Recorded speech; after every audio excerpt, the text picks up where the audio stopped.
Welcome to the show, and what a complete load of shit we've got for you tonight. I used to laugh at the idea of a woman prime minister. John, you can ask me questions if you give me notice. There's no time necessarily for manners. Doesn't give my opponents much time to run. I'm responsible for introducing the concept of MMP by accident. They hate us. You know, they hate the system. I used to call the old culture the concrete playground. Poets in this country have always been the smart ones. I've been performing since I was born. I can smell the uranium on it as you lean closer. No, mai haramai te whānau ki Aotearoa I tēnei pō, ko Magenta tōku ingoa. And I'm still problem Joblin Rogers, it seems. I forgot that. Damn it. Oh well. Surely you can change it on us while we're talking. I'm sure I could, but I'm kind of burnt, I think. Nah, So that's I just valid. want to take it easy. Let's Bugger it. stay with problem Joblin. It's fine. It's a good one. It's a good one. Yeah, problem James. Joblin. What is a problem Joblin? I don't know. You're the one that should be able to tell me. I mean, I think it's a goblin, but employed. Yeah? Yeah. Job goblin? Job goblin. Yeah. It's your job goblin. It's my. I am a bit of a job goblin. It's like the opposite of goblin mode, where you just sit around all day and do nothing, but you sit around all day in your pajamas and work. I think, and that describes me send pretty emails. well. Yeah, lots of emails. Type in Excel sheet. I don't know. I don't have a job. That's what people do, right? Guess it depends on your job, you to just be fair. pretend you work. That's how you do a job. You don't actually do anything. 90% Yeah, of your it job's is just interesting pretending how to work. a lot of work seems to just be like, we're here for 8 hours. Yeah. We don't necessarily work for 8 hours, but we're here. We pretend to be such an efficient species. We're just not. We just waste so much time and resources. Anyway, hello everybody. Oh, welcome. Oh my goodness, we got a high viewership today. Hell yeah. Right off the bat. Jumping in. Yep. How's your week Thank been? you for. I mean, it's been pretty good. Been pretty good. I got some last minute cocoa work that I had to do yesterday and today, which had me kind of a little bit flustered. I was literally in a meeting up until 6 o'clock, and then I managed to scurry out and get nearly half an hour to myself. So we're both flustered today. Great. Yeah, a little bit. It's been a good day. It's been a good day, good week. The weekend obviously was fun. We had Cuba Duper, and I always love Cuba Duper. Cuba Duper. It was definitely a little less than last year. Like, you can definitely feel the economy hitting, because there was just a little less of everything, even just in terms of, like, I usually get majorly overstimulated and have to bear the intense crowds, but honestly, other than some like real bottleneck areas, it was not as full as I'm used to. So Okay. That's good. it was still good, obviously, to see people out in town and see a bit of life going on. And obviously, it was actually a decent weekend. So thankfully, everyone got to come out and have some fun. And I got to see some awesome, well, first of all, I got to see a milk crate challenge, which is just trying to stand on top of milk crates and then put another one on, and like, you got to try make a tower. But they like fully harnessed them up, so they were like going like as high as they could. Okay, that's better than I thought it was going to be, because when I hear crate challenge, you assume it's crate day. consuming the beverage. That's kind of why my brain went, milk crate challenge? Are they going to make them like, is that like the milk challenge that they did back in high school? Oh my god, I just got flashbacks to the Kenny Rogers milk challenge. What was it? The Jackass, Kenny Rogers Jackass. That was it. Yes. I'm Kenny Rogers, this Jackass. This is the milk challenge. You got eggnog in my goat milk. I used to be able to quote that entire video off by heart. Do you know, it's actually been so long since I watched the OG Jackass. I haven't done a rewatch of them. I don't know. Every time I think about them, I'm like, yeah, I watched that. Then I moved on. That's pretty Honestly, much it was such an era though. Like, we had these guys in my intermediate who used to try to be like Jackass Light, or Jackass from Timu, more like it. They got in trouble quite a few times. That's like how the sort of prankster channels like sort of started. Oh, out, absolutely. Remember those? That was a scourge. Oh, to be fair, yeah, I was gonna say Ashton Kutcher's Punked is what really kicked that one Yeah, off. but they did that in Jackass too. They Oh did, like, yeah, the Bam grandpa. Margera used to absolutely fucking terrorize his parents. I felt so bad for them. Oh my I god, was he like, went off the wagon. fuck. Oh yeah, R.I.P. He died, right? I Yeah, think so, R.I.P. maybe. I don't know. I don't know. No, I it feel like was he's done. It was almost done, died multiple times, so least. maybe he's still alive. I Yeah. do know his best friend died. His name's slipping me. Yeah, I think it was Ryan. Oh no, he is Dunn, alive. wasn't it? Cool. I think Ryan Dunn Yes, died. it's Ryan who I'm thinking of. Did you see the newest Jackass?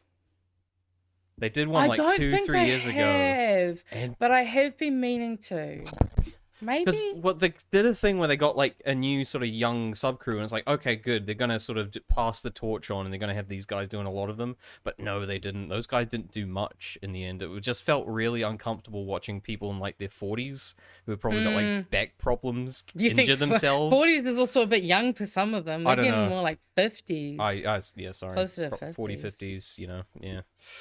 Well, I actually just looked it up. Apparently, there's another one coming out in June. Okay. So I don't think I'll watch that one because I just felt so bad watching. I was like, I don't want to see these guys like injure themselves permanently. I did kind of like Johnny Knoxville in was it Bad Grandpa? Yeah, he's 55. God, he's hot though. Jeepers. Jesus Christ, he's still He's so gonna hot. be a bad grandpa, I think, eventually. Oh yeah, He'll be the true bad grandpa. I was gonna say, yeah, if you've got daddy, what's I don't know about Dirty Grandpappy. Grandpa, wasn't it? Dirty Grandpa. Yeah. One was with Rob De Niro, and other one had Johnny Knoxville. I don't remember which Too one. many fucking Santa films. Santa? No, you're thinking of Bad Santa. Oh, see, now I'm getting them confused. Fuck me. Bad Santa, Bad Grandpa, Dirty Grandpa. I don't know. Ugh. Yeah, exactly. You can already tell the show's over. The show's over Right? already. Oh, no, I'm also just realizing I haven't opened up the chat link. Oh no. How can I not have that open? I've got to have the ability to put people's comments up. It's Well, one at of my least you're favorite not things going to do. around doing crazy stunts, Kiwis Skirt. You're doing something That we know of. that we know. Oh, You don't the underestimate secret life of Kiwi Kiwi Skirt. Skirt. Like, Okay. she's small, Whoops. but she's feisty. You know what I mean? Yeah. I feel Well, like she could. I don't. Fuck. But... Well, yeah. I mean, obviously, I've had the honor and privilege Oh, to hang out with Kiwi Skirt a couple of times. don't so. worry, Kiwi Skirt. We'll meet in person one day. Well, yeah, you're coming down to Wellington Yeah. soonish. I'll give her a Aren't high you? Maybe five. we should we? Oh, you need to give me the dates and see if we can do a meetup. I'll see, but like it could be tight for time. I think on Yeah. the Sunday, I think I'll have time. So if anything, it'll be then. At the bare minimum, I'll get to see you. I don't know about everyone else, but they might be lucky. You might have to come down again so they can see you. Hopefully. But no, it's good to see everyone's here, having a Yep. good day. Hopefully, it is Monday, so we're only at the start of the week. But hey, Start of the week We- always sucks. wow, yeah, especially when I multiple saw the reasons. bloody live RNZ going, being like, oh, Luxon and them. I did notice though, after kind of commenting on the fact that Nikki doesn't go in front of the COVID podiums, I'm calling them. They were in front of the COVID podiums today, so maybe things are getting worse. Who Oh, knows? FYI, I didn't have a chance to tell you this, but I had just someone reach out to me today, and they just said, "Hey, I just wanted to message me on Discord and said I just wanted to say that I appreciate your takes, and to that person, thank you. I appreciate you, and I appreciate everyone. Just FYI." Yeah, I mean, it's always nice when people reach out as well. no, it was lovely. Someone going out of their way just to say something nice to you is always really lovely. I've hit that a couple of times, and it always goes, "Oh, they're so lovely. Thank you." I think that's my first. So. Pop my Yeah, I mean, cherry. I've had it a couple. Or to be fair, one of them was actually. Yeah, I'll tell the story. Fuck it, it's funny. Okay.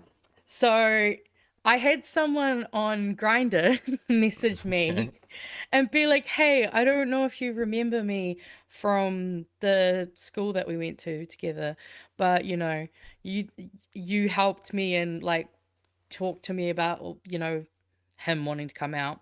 And he's like, yeah, I've been living an out life for the past couple of years, and I just want to say thank you. And I was like, oh my God, that is so sweet. Like, if it wasn't for me, that guy wouldn't be on Grindr, and that makes me happy. We will get on to fuel tax stuff later. Yeah, just we'll get FYI. there. That will be mentioned. We'll get Fuel's around to always that. going to be mentioned. In fact, As- speaking of, I think one of the first things we have up is fuel. Oh, is that? No, I no, I actually- only saw the name of the MKV one. Is that? the Yeah, first well, one? so what I've done, because there were like so many reports, like, Mm. and this is all just one news, but this is all just this reports since Friday around fuel and the whole Middle East situation. So I just did a sort of supercut of a lot of those. So these are my own edits, if anyone's wondering, with some other things like interviews and stand-ups as well. Just thought it would save on time and going through multiple things. It was very, very much down the last second. I got it like done with like 10 minutes to spare. So we'll Hell just jump into that if yeah. we want, because we got Why quite not? a bit. Yeah, I've got the first lined up. MKV open. This one. Okay. So It's a long That's where one, you wanna but start? feel free Alright. to pause it sort of along it. yeah, gaps, I but, mean, we'll have to for yeah. commentary YouTubers. Some of the commentary is in the editing, but we'll see as we go along. So All right. I need to change the scene. Yeah, let's Uh-oh. transition. Hold up. I was not ready. Oh man, I did a whole thing and I everything know. for you. All right. Are you sharing? Aw. Oh no, what's Yeah, I happened here? am. What have I done? Oh, Why no, is what there a have you thing? done? This is from me screwing around. There's also something on. You got a sound bar on Yeah, I your know. face. I'm. Why is there a sound bar on my face? I don't Oh, know. there it is. I found it. You're the man who did that. Remember, so- well, so if it was possibly going to be me solo for a bit, so I was screwing around before this. I had it all messed up. My but- screen is sharing. I can't see it on your end though. Okay, I can't see it either. Why is it not showing up? Let me try That's a really good refresh. question. Turning Yeah. it off and on again. I think refresh Yeah. worked. I think maybe. Wow. Oh yeah. Hold on. Oh Let yeah, me it's see my black. mouse. There It's we go. black. Okay. Well, yeah, that's the problem. Okay. It's ready to play the It's video. the problem Alright. joblin. Right? There we go. We found the joblin. We found the joblin. Right, let's get into it. America's top diplomat says the Iran war will be over in weeks rather than months. Donald Trump has touted strong diplomatic talks with Iran, but as fighting enters a fifth week, there's little sign of diplomacy. I told you, this is going to be over sooner than you think. Stand back and watch. There are fears the Middle East conflict is escalating as Iran-backed Houthi rebels launched waves of strikes against Israel. The vice president promising this war has an end date. We're taking care of business. We're going to be out of there soon, and gas prices are going to come back down. The reality is, there's no one called Nostradamus in our cabinet. We don't know when the hostilities are going to end. What kind of fucking comment is that? Well, one used did a pretty good job. They put the Winnie Peters thing right after that as well. Oh. That just got me. Yeah. He cut. Honestly, when Shane Jones opens his mouth, you never know what the hell's about to come out. But that gets on the first sort of big development so far, which is looks like the Houthis are gonna probably start joining in. We'll get more into the details of that, I think, in the next video. But that's. Sweet. Speaking at the G7 foreign ministers meeting, Secretary of State Marco Rubio said the US goals will be achieved without putting boots on the ground. And tonight, the United States is reinforcing its presence in the region. The USS Tripoli arriving, carrying thousands more American troops capable of ground operations. And he called Iran's plans to toll the Strait of Hormuz unacceptable and dangerous to the world. The toll on civilians is mounting inside Tehran after a month of US-Israeli airstrikes. Amongst the rubble, a mother in agony. For 3 days, she's been waiting for news of her That's daughter. some great liberation, guys. She's scared of the dark. Sorry. I said that's some great liberation, guys. Yeah. You know? Yep. Really helping out the them people. from this mortal coil. Yep. That's what they're fucking doing. Yep. Horrible. We've confirmed this building was indeed used by the besieged, but that day 3 other residential buildings were also struck in quick succession. On satellite imagery taken a few days after the strike, we clearly see that all 4 have been obliterated. Our analysis shows that apartments as far as 65 meters away were heavily damaged. Residents told us 40 people were killed here. The damage in this case appears to be consistent with the largest bomb, weighing 2,000 pounds. Some unexploded ones have been photographed in Tehran. Another deadly attack. An Israeli strike on the police station in Nilafar Square. 20 people were killed. In January, thousands in both Risalat and Nilafar joined nationwide protests. Like elsewhere in Iran, they were brutally crushed. Across the country, at least 7,000 people were killed. The US and Israel say by So that targeting uprising police didn't really and go besieged... too well, did it? Yeah. No. No. Oh my God. But also just seeing even just this here, right? You can see the car and it's just so close. Jesus Christ. Cases. They're preparing the ground for the Iranian people to overthrow the government. Even though most polls show that a majority of Americans do not support the US strike in Iran, there are people in America who believe it is the right thing to do, including the exiled son of the former Shah of Iran. What we ask of America now is simple. Stay the course. Do not Keep killing children. Keep flattening areas and buildings. Yep. We are the good guys, they are the bad guys. It's black and white. This is a dichotomy, you know. We can kill because they're evil or goblins or whatever the fuck we think. I don't know. Weird religious zealot stuff. Anyone speaking at CPAC is generally, you know, pretty trash. You have to kind of reach a certain level of trash tier to even be a speaker at CPAC. Yeah. So. I mean, this is coming from the son of a man who let his, you know, his people basically starve and, you know, that they were in famine while he decided to throw a giant party in the desert. So, yeah. As you do. As you do. Do not throw this crumbling regime. And the regime is still firing back, releasing this footage claiming its 85th wave of missiles. And now a new front appears to be opening. Large crowds gathering in Yemen after the Houthis, allies of Iran, targeted Israel with missiles. Now that we're so far into the war, there's a real worry around interceptors. And in Israel, we're already seeing reports that the most sophisticated interceptor systems are running low on ammunition. So the Israelis are having to ration and make very quick decisions about whether to intercept a missile or not, which causes very difficult conundrums. I told you, this is going to be over sooner than you think. Stand back and watch. We are preparing for a multi-front war, including with the Houthis. Wow, what an edit. That was... There was so many times I was tempted to just keep putting that throughout. There was so many points I was like, damn, this just fits perfectly as a jump cut. Also, this guy almost doesn't look real. I know.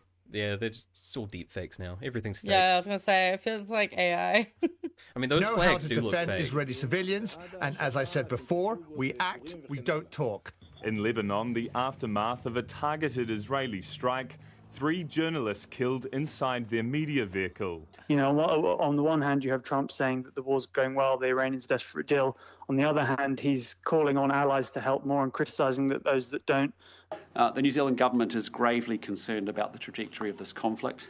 Every day, New Zealanders are waking up to news about developments in the Middle East. But what we are yet to see is a move to a negotiated settlement and solution. The Americans, on the one hand, talk about seeking negotiations, about Iran being desperate for a deal. On the other hand, more troops are being moved to the region and strikes continue apace, and the Iranians publicly now say that they're anticipating a ground invasion. How alarming was it to hear Marco Rubio at the weekend say that it's possible that once the US is finished with whatever they're trying to achieve, that Iran may still be able to toll the Straits of Hormuz? Yeah, I have to be honest, there is so much different commentary and statements and words being spoken each and every day that you get to a point where we are, you know, in my conversations with world leaders, there's exasperation. There needs to be trust built back between the Iranians and the Americans to have meaningful conversations and dialogue, and that is proving. This is Marco Rubio. Is he implying that Iran has to do a lot of that bridge build? That felt like that's what Yeah, he I was mean, fucking implying. stop bombing them first. Like, Right? Like, who broke the trust first, my guy? exactly. Like, maybe you should look at the people you're fucking aligning yourself with Mm. and stop trying to pretend like it isn't their fault. Mm-hmm. Yeah, like you're aligning yourself with the team that bombs journalists. Mm-hmm. I mean, has Iran bombed any journalists? Not that I'm aware of.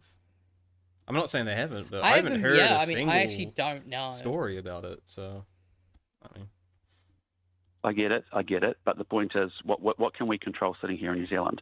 We can work with the regional players to underscore the need for them to have dialogue. For that to happen, trust needs to be rebuilt between the Iranians and the Americans, either at an official level, at a top-to-top level, but there has to be some form of dialogue to get this thing resolved. Since the war began, the where'd the blue come from? Yeah, I don't US has know. conducted there we more go, than got it. 10,000 strikes against Iran, and Israel has dropped more than 3,500 bombs on capital Tehran, targeting police stations and bases used by militia, many of which are in residential parts of the city. Yeah, that's the end. Because it kind of ran out of time. But you get the point. I mean, I don't think you need much more to see how fucking insane that is. Like, in terms of developments, there's not much except for the whole Houthi thing at this stage, but it's again the constant sort of gaslight, like these two need to come to the table. It's like they literally were at the table before this whole thing went off, and the USA was just like, nah, fuck you, fuck this. I think it was actually a bit of a like an Austria-Hungary Serbia situation where they were pretty much going to agree to almost everything. Practically in the deal, which was actually what happened before the World War I set off. There was a list of demands from Franz Ferdinand, the emperor at the time, of Austria-Hungary, and basically he thought it was going to be so unreasonable, he's using it as a pretext for war. But Serbia was like, nah, we pretty much agree to all of this. The only thing we just want to prosecute the criminal in our country, in our courts. You know, that was pretty much the only stipulation. So. Didn't really work out for him. Yeah. And not so much in this case either, so. Every day I think about this, I just can't believe that the entire world is suffering and being compromised because Trump is and just the president of America. Amount of sycophants that can just sort of, yada da da da da da, I'm on my team, like, you know. Kool-Aid drinkers. Like, they just... Well, they probably are the Kool-Aid man now. Yeah. They tune into him. Yeah.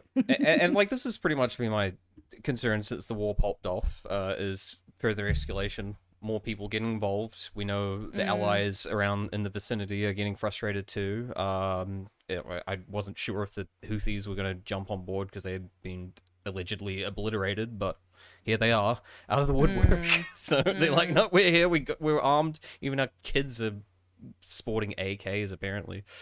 You see that little kid on his dad's shoulders. Maybe not his dad, but I mean, I can't say I'm surprised. yeah. But what was the other one? I was really wondering about Pakistan. So far they've kept out of it, it seems, but they have been protesting on Israel's behalf, I believe, in the United Nations. So they are buddying up a bit. So interesting. We'll see how these things develop. But as I think Shane Jones just said, we're not Nostradamus. There's no Nostradamus on this show. Honestly, Shane Jones is just... Oh, having to listen to him today was bad enough. Although, actually, I did take a clip of it. I'm going to see if I... Yeah, because of the at the RNZ live stream. Where it was like 40 minutes. I didn't have time to watch all of it. I do have a clip. I'm just going to see. I might have to forward it to you.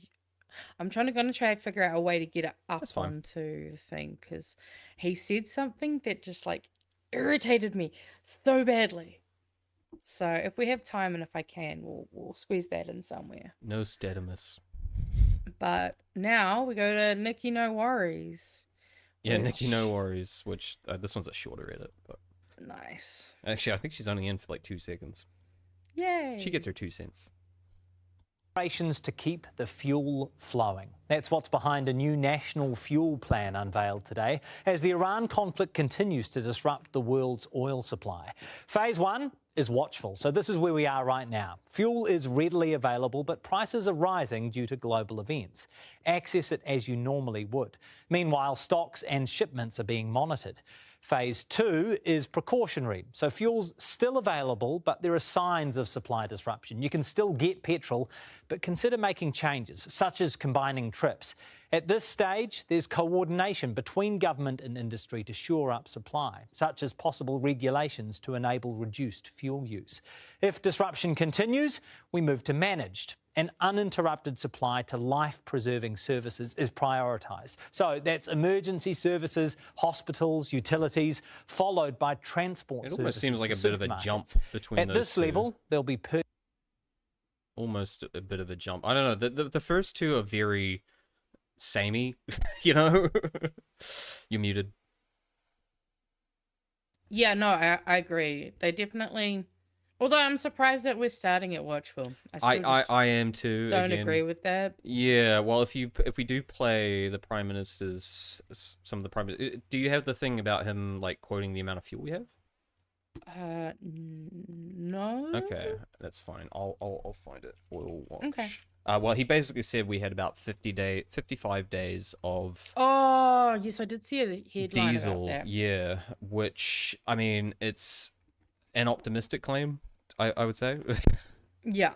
Let's see if I can pull up here. Because I know that there were questions about that. Oh, okay, because I didn't see the today. questions, but yeah, so if I... There we go. Yeah, so we fuel pull up... stocks rise with more than 50 days currently in stock. So he's going, like, the sort of full picture with this MBIE, which is about roughly 55 days. They have, like, I think a whole explainer here. But that we're talking about fuel that's non-trackable, that's... Some of it's, like, slated pipeline fuel that's, like, purchased and gonna be here from private companies. It's in tanks and reservoirs in some places, and probably a little bit of that's probably in, like, car tanks and stuff too, I presume. But so he really is sort of stretching the truth to the biggest degree he can. But if you want to go with, like, fuel in the country, guaranteed fuel is 17 days, and we know we have 12.6 tracked on the water. And let's see if we still go to the map. How's this thing looking? Still not confirmed. The next shipment, it's saying awaiting allocation, could go to Australia, which is our next. So it's 55% chance apparently that thing will arrive, but there's apparently a chance it could be diverted. So I've also got a few switch back to my screen. Sure. I found out on the Herald they've got a days cover at Sunday 12 March kind of breakdown. Refresh. Is that it? No. Hold up. Is this it? Refresh. This time. And there we go. this, I gotta be there we- patient. So I kept pressing Dunno. refresh. Why is my screen? Oh, sorry. Is that the squash one? I got two. There you go. Yeah, there we go. So this is what they've got on here. Okay. But yeah, so you got currently in country, they reckon 20 in total, but that's obviously including these. Yeah. Lot of it's on water though, like you say. So I was doing the calculations, so based on the track fuel and the fuel on shipment, and best case scenario, we get, that's ignoring the unaccounted for fuel. Best case scenario, we get them in like the next couple of weeks or however it takes to arrive, and we still pretty much have about the same level, which is about 12 days of trackable fuel. And there's no extra ones confirmed on the way yet, so I mean it is concerning. Let's get back Well, yeah, to... 'cause I'm actually noting here with the 23 to 29 of March, it's no petrol, it's only a little bit of diesel, no jet fuel. And I think as you were discussing on Friday, it takes a bit of time for some of that to come to market. Yeah. So I think if we miss this next one, which is still technically unconfirmed, that it'll get down to like about 3 days of trackable fuel by the time next shipment arrives. So that's cutting it pretty close, in my opinion. Fuck, I hate this, man. Yeah. Anyway. Purchase limits. The final phase is protected. formal rules to ensure supply to critical areas and how fuel is distributed to the rest of us. Fascist. Both of these stages are still being worked out. The plan is to stay ahead of the risk, so the most restrictive measures don't have to be imposed. That is a good idea. Let's stay ahead of it. Let's stay ahead of the risk. How do we do that? Probably not by going, everything is fine. That's probably not the best strategy. Anyway, you might want to go back. That was Nikki's one take. That was it. I'm sorry, Nikki. I interrupted you. Cause for alarm. The problem with she said there's no cause for alarm. Measures don't have to be imposed. It was just so quick. There is no immediate cause for alarm. Oh, that fucks me off so much, especially with the fucking... I really need to see if I can get this video up from what I got of Shane today, because added to that, it just... Perfect shitstorm. I think that's the best description for this entire scenario, the perfect problem shitstorm. with farming, as you know, is that we're in the middle of the seasonal impact now. So 3 or 4 weeks when the supply issue settles, it could be too late for some farmers, right? So yeah, there could be some need immediately, if it's possible, to improve allocations for distributors like Fern, so we can get on and get that fuel to farmers quicker. But it is complex, and I understand that. But yeah, I'd probably say there could be some work to be done there. I can reassure New Zealand that we are in a good position with healthy stocks of fuel in country. In order to avoid the Strait of Hormuz, Saudi oil's been diverted through a pipeline to the Red Sea. Ships then moving out safely down past Yemen. In the past, Houthis have attacked here at the Bab al-Mandab Strait. Strikes here again could block the route for Saudi oil in both directions, with huge economic consequences. Yes, this fuel distributor, I mean, Chris Gooley is saying actually, he acknowledges that at the moment this is a demand problem because people are hoarding or they aren't, they're stocking up. So are you saying something through that? No, but okay, sorry. I mean, well, I think it's just the audio sounding a bit weird. Getting on that choke point thing, like, that's just a fucking another nail in the coffin. But hey, all we need to now do is get the Chileans or the Argentinians, as well as the Panamanians, the people of Panama, get them to do it too. Let's get them all on board. Let's be accelerationists. Hell yeah. Let's get. And it's meaning that the allocation of diesel to the right crops, the right industries isn't working. And he wants the government to step in, and I'm saying, will you? Well, there's two parts to it. One is people don't need to hoard because there is fuel supply in New Zealand. It's business as usual, thanks to securing good fuel lines. Secondarily, even so, there still needs to be a reworking of the allocations, which is what the importers and the distributors need to work out this week. Fuel is currently leaking into a creek in the Auckland suburb of Manurewa after a diesel pipe was cut. One News understands the pipe has been deliberately cut in order to steal fuel. Fire and emergency are currently on the scene, and environment officers from Auckland Council are expected to be sent in. I mean, Luxon's pleas are definitely being heard. Please don't hoard fuel, guys. Please. I mean, right? It's not like we'll give you, I don't know, cheaper public transport or do anything to actually help.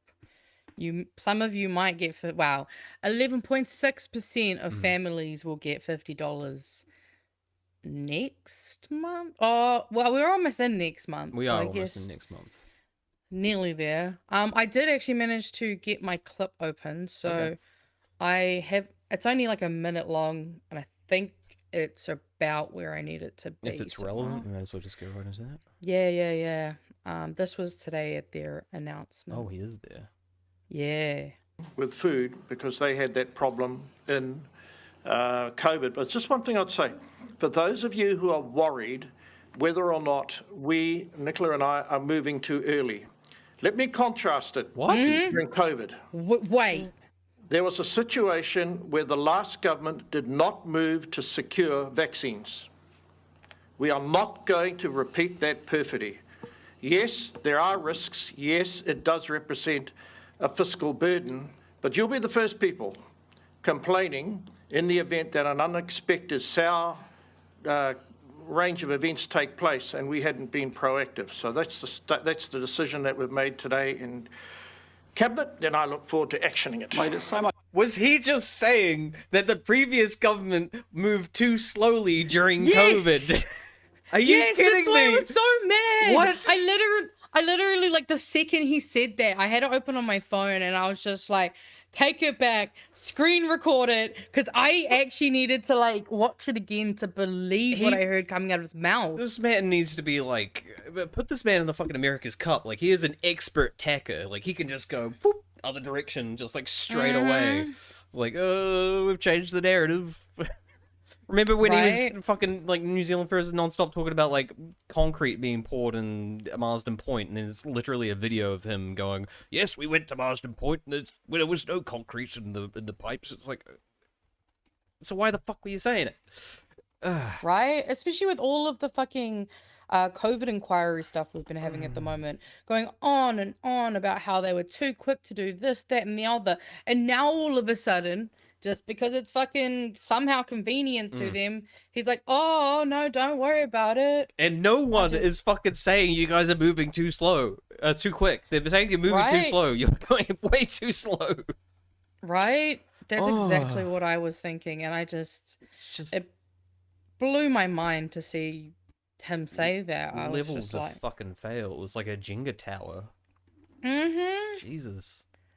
But yeah, that's why I wanted to add that in on the back of all of your beautiful clips, because between the Winston saying it's gonna be done by whatever fucking time he said, should be over already, isn't? And we actually got one little extra clip I just snuck in here because I forgot to add it. But we can watch that too. All right. I need another chicken nugget, so it's really good timing. I didn't get to eat before the show, right? I haven't eaten either. The Iran conflict is boosting Russia's war chest, with Moscow doubling its monthly oil and gas sales as global energy prices soar. But Ukraine is fighting back, launching drone attacks on pipelines, refineries and ports, damaging Russia's ability to export oil. Europe correspondent Kate Nichol-Williams reports. This is one of Russia's three big oil export hubs, Ust-Luga, forced to close after a Ukrainian drone attack. The other two also struck this month. They've managed to strike much more deeply into Russian territory, which is very alarming for Moscow, of course. And it has had an impact on production. At the peak of the disruption this week, Reuters says Moscow's oil capacity was cut by at least 40%, the most severe impact in the country's modern history. It appears to be a concerted bid to limit Russian oil exports as Moscow reaps profits from the Iran war. Anyway, we get the point. Price hike is That's giving pretty much it.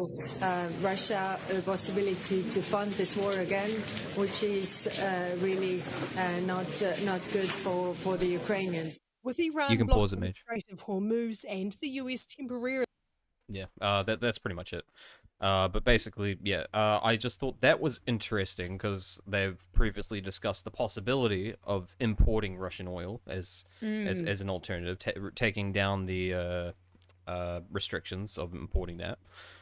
Which I thought if we went ahead and did that with this development, that just becomes a circle of contradiction if we're also discussing further support of Ukraine and Ukraine military operations. Yep. It becomes a circle where we're funding the people who are destroying the resources that we're importing as an alternate. So this entire thing just becomes a contradictory clusterfuck.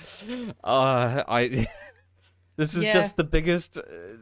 Absolute shitstorm. Shitstorm of foreign policy, you're right. It's a shitstorm with a shit cyclone, maybe a few shit hurricanes. It's we're supporting the regime that's blowing up the oil, that's causing a fuel crisis here, and talking about importing oil and supporting the people who are blowing up the other people we're thinking about maybe getting more oil from, and lowering fucking restrictions and oh my god, fucking. No, Nothing it's makes absolutely. sense. Well, it's just like this whole world and system has just been set up so precariously that like any time anything really pops off, I mean, I remember for God, months and months and months, everyone going on about, you know, because of the Russia-Ukraine war, it's hard to get flour, it's hard to get this, it's hard to get that, and it just happens every time.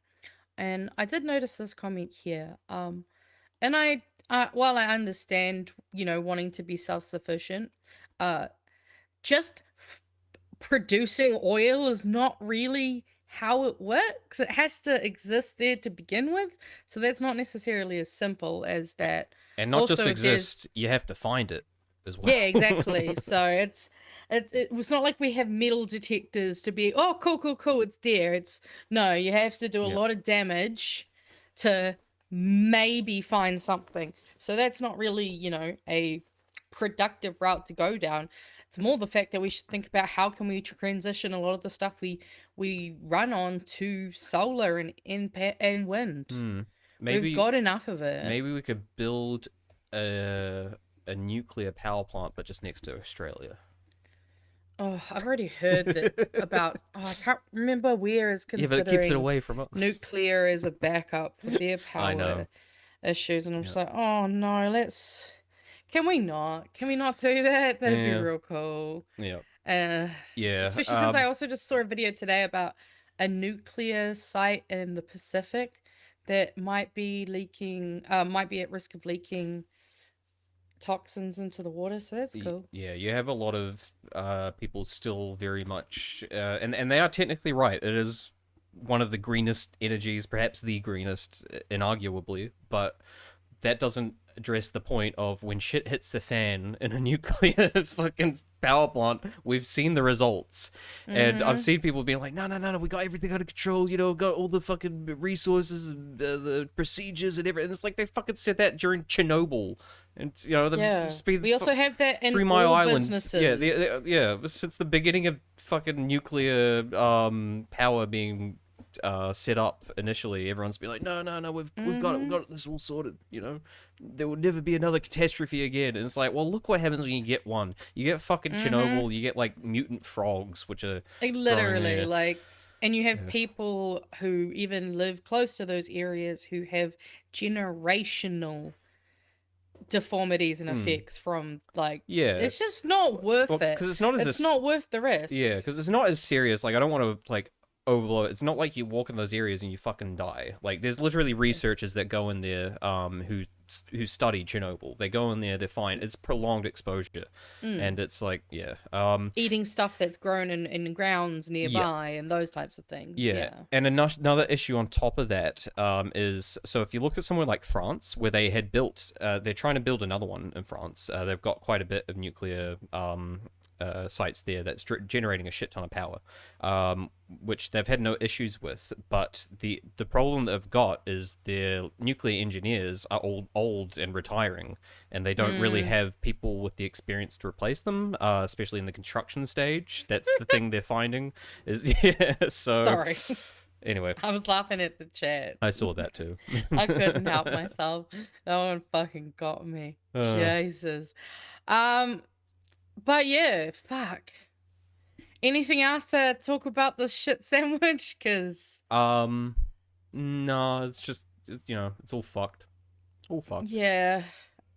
And fingers crossed next week, if this is still happening, maybe our government will have fucking done something. Nostradamus said it was over soon, so don't worry. Oh, you know what? So true, actually. Actually, no, he didn't say that. He said it's going to be over quicker than you think. Someone should really push him on, so how long is that? Can you please give us a definitive... What defines quick? Yeah, are you talking year-long wars quick?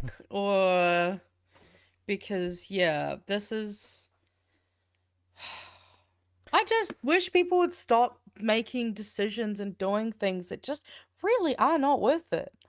The payoff is not worth it. Yeah. It's fucking insane. Let's move on from this doom and gloom to the next doom and gloom. Yeah. This one I came across earlier today and kind of surprised me, but one I thought we could quickly touch on. So almost 8,000 construction manufacturing jobs are gone. So New Zealand had 1,500 more filled jobs in February than the same time earlier. This time last year, Stats NZ data shows, but economists say that it might be as good as it gets for a while. So there were 2.35 million jobs filled last month. Public administration and safety was up by 3.2% year on year, while healthcare and social assistance was up 1.7%. Education and training jobs were up 1.2%, but construction was down 2.1%. Going for economic growth to make Kiwis better off. Thanks, And Luxon. manufacturing was down 1.6%, just to give you an extra cherry on top. But yeah, so between construction and manufacturing, they lost almost 8,000 jobs over the year. Canterbury had the largest growth year on year, up 1.5%. Auckland was down 0.4%, and Wellington was down 0.9%. No surprises there. Otago was up 1.4%, and Waikato up 0.9%. Maybe all the Otago's Wellingtonians. thriving. I was gonna say maybe all the Wellingtonians just went to Hamilton or something. Maybe. I mean, why not? But yeah, go Otago. Westpac chief economist said the update was the highest monthly filled jobs figure since November. So hey, at least there is something slightly good from that. But yeah, not a great time, especially when we know that a lot of this is probably like my money's on this is kainga order. And we need more houses. We know Yeah, that like- too. So Well, like, because there's actually a group of old Housing New Zealand houses that are by the Pack and Save that I do my grocery shopping at. Yep. And for years, obviously, I've been walking past them like, please, won't someone do something with them? Because obviously they were going to start doing something with them, but then the government changed. So they've just been sitting there. And now finally, I think in the last 3 weeks, they've finally started working on it, which I'm kind of surprised. I'm like, oh, maybe they're trying to do like a little bit of an investment in some of the homes since it's election year so that they could be like, look, see, we're doing something. But the video quality of the stream? Sorry, Bibliosphere was saying the quality of the stream might have dropped. It might just be you, but if you're talking about the window, I've got a filter on there that just makes it look shitty, old school. It's got like a CRT filter. So that's not you. Yeah, no. Otherwise, maybe yeah. just check your auto settings. Sometimes YouTube likes to be weird and Okay. decide that you want to watch something in like a crunchy It's just you, level. Bibliosphere. There you go. Oh no, I'm getting a call from work. I gotta close that. Oh. Go away. I'm not supporting you. I have clocked off. Thank you. I very have much. clocked off. You shouldn't be calling me. That's supposed to reroute to Ireland. Anyway. Oh, maybe- okay. Well, they're probably not picking up. Is the issue. Ireland's not picking up. Let's call New Zealand. Yeah. But yeah, no. Look, none of this makes sense. Like when the demand's there, but this is happening. Like something's fucking wrong with your economy. Just to put it bluntly. So yeah. Anyway. We can go to our next. Let's get on to the waters of Wellington. The shit Oh yes, going this on is here. the ugly. Didn't you have This a is little the thing ugly. for this? Did you want to? Oh yeah, that's right. Thing? Oh my god, it's supposed to be Do done your before we get into the bad. I'm thing. sorry. Thank you for reminding me. Do your thing. All right, we've done the bad, but let's get into the bumper for the good, the bad, and the ugly.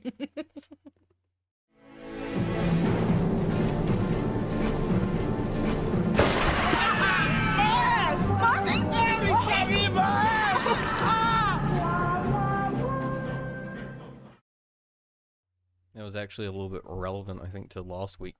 Cameron Slater came out in the woodwork doing something, I don't remember what, but trying to sling some shit. But yes, I see we're up to Wellington now. Yeah, I am not super stoked about. I'm like, how is this going to affect me as a renter? Oh. Ah, Yeah, have you done the maths? no, Oh, okay. I haven't actually. Well, I didn't watch this yet. So Well, I've seen the raw numbers. We'll get into the raw numbers here. Alright, It gets big. Oh wait, take it off mute first. That'll fucking help. There we go. All right, let's get into it. The concerns are growing in Wellington that new water charges are going to cut deep for capital residents. Forecasts from the organisation taking over Wellington Water reveal bills could hit $7,000 a year in a decade. Kushla Norman reports. The famous bucket fountain lying idle today. Water's just no fun in the capital, with bills set to climb. more than 6,000 in 10 years' time just for water. Yeah, that's terrible, isn't it? It's not very good, because that should just be a right that everyone has access to water. At the moment, Wellingtonians pay for water in their rates, but from July it will be a separate bill. This year, water will be an extra $310. Then, over the next 10 years, the bills steadily increase, hitting more than $5,000 in 2031, then $6,800 in 2036 for the average household. That's just exorbitant. It's like triple. Is that going to be affordable? Nope. Not when I'm nearing retirement, it's not. I think it's a real shame there's been such underinvestment in the city. Like, we're now paying for those bad decisions before. Yeah, it's going to be huge costs, but like... Muted. Said sorry, I heard the voice. I was opening up a calculator, but I heard Miriam's voice, so I was like, yay, this is the Miriam Ross that whenever you get your Green Party stuff and it says authorized by Miriam Ross. I love how she's just carrying that's like your girl. celery or something in her backpack. I don't know what it is. Yeah. I mean, Green Party, of course. It fits. Of course she's, actually, I didn't even notice that until you said it. I'm like, actually, yeah, of course she has celery in her bag. Maybe it's I love carrots, that. I don't know, some kind of plant. No, it is definitely celery. Yeah. You're right. I can tell by the leaves. Like, we're now paying for those bad decisions before. Yeah, it's going to be huge costs, but like, it's not going to get any cheaper. I don't think there's any real answer now. It's got totally out of hand, really. The costs have been forecast by Te Akiwai, which is taking over from Wellington Water. It estimates it will need to spend between $6.3 and $8.8 billion over the next decade. Your household is today paying $2,500 a year for them, and they've only got a ballpark understanding. I think they should be saying to themselves, these costs are not acceptable. They should give us options so that we have some sort of choice about what is going to be spent. The 5 shareholding councils will be able to give feedback on prices, but ultimately they're set by the Te Akiwai board. Is this just going to be an unaffordable city to live in? We're determined, all mayors are determined that that isn't the case. We have to accept that there has been underinvestment in our water infrastructure for many years. We do have to, pay the cost of water services, but there does need to be some effective scrutiny, some effective checks and balances on setting the price for that. The Commerce Commission will also monitor the situation to make sure prices don't get out of control. Kushla Norman, One News. Yay. I mean, your thoughts? This is because this affects you pretty much directly, so... Well, the thing is that I don't wholly understand how those things are charged. I'm assuming it would be my landlord that would get charged that. The question is, I don't know. Currently, because it's rates, but they're talking about separating it from rates. So they're going to make a separate... So I'm assuming you don't pay a water bill right now. No. Yeah, so that's normal in like Auckland. I pay a water bill. Actually, no, I don't. It's included in my rent. So I technically don't pay a water bill. That's actually quite common for apartments. But I've rented other places, so like just houses, flats, things like that. Which so your answer is yes, I will be paying. So you will be paying a separate Fuck water my bill. life! I didn't realize that. And the estimates are looking like it's gonna go up about 200%. It's going to about triple. There's no way that Winds is going to be able to afford to pay for all of our fucking water rates. No, but genuinely, like, there's so many Wellingtonians who are on the benefit because of this government.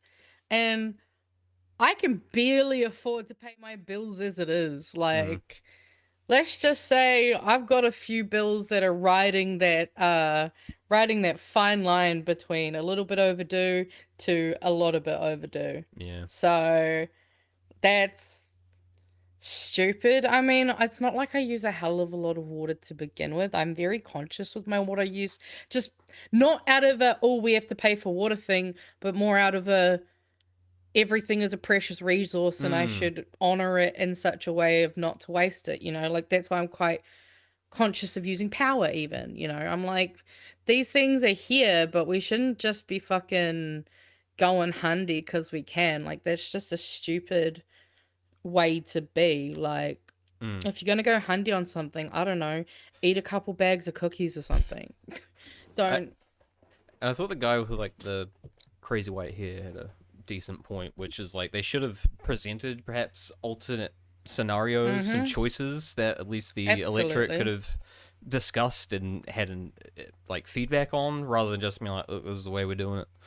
Yeah. It's pretty cold, but I'd say there's other options, but we haven't seen what the other options were that they were floating, so God knows. Well, yeah, I mean, my opinion is I'm sick of the fact that we are just having to pay for all of the, like Miriam said, we're just paying for other people's bad decisions. Like, our water infrastructure has been underinvested in by so many different councils. I just thought of the alternative method. Oh, yeah? Tax the rich. I mean, also, you know what else we could do? I don't know, we could actually nationalize certain things and actually have central government cover, because again, it still fucks me up at how central government basically gets all the money, but then gives a majority of the actual day-to-day responsibilities to local council. It's just so disconnected. Yep. Like, how can you even have functioning local government? We barely do. Without that proper resourcing. Like, it's just, that's why I get so mad. Like, I got so mad when the government was trying to, you know, go out for the Wellington Council. Was it last year before? God, I don't know, they're blending into one. But like, that's why it frustrated me. Novel idea, right, Kiwis? I mean, no one's ever thought of it. The sad thing is, anything probably apart from this that the council probably would try to do that wouldn't hurt just regular people, the government probably just halted anyway, be like, nah, you can't do that.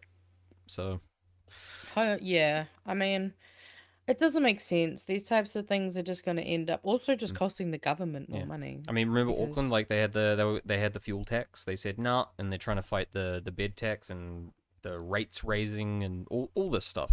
So pretty much anything that isn't just going to hurt the bottom feeders that Luxon talks about. That's the thing. It's all this focus on. It's not even about like taking care of business or anything. It's about making sure that capitalism can continue to capitalize. Like, it's the same reason why, like, you know, they're trying to encourage, like, I think they're scared of the fact that people are voting more left, that people are choosing not to have children, because they're like, Jesus, this is interrupting the cycle.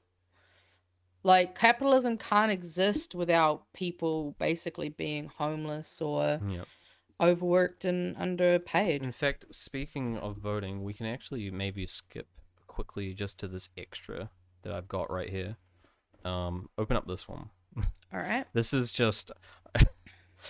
this is Paul Goldsmith. I just thought I'd do a quick little 2-second video on the voting law change. Oh, wait. Is it the quicker voter counting in Wyoming? Yeah. This is Goldsmith versus the Electoral Commission. All right. Oh.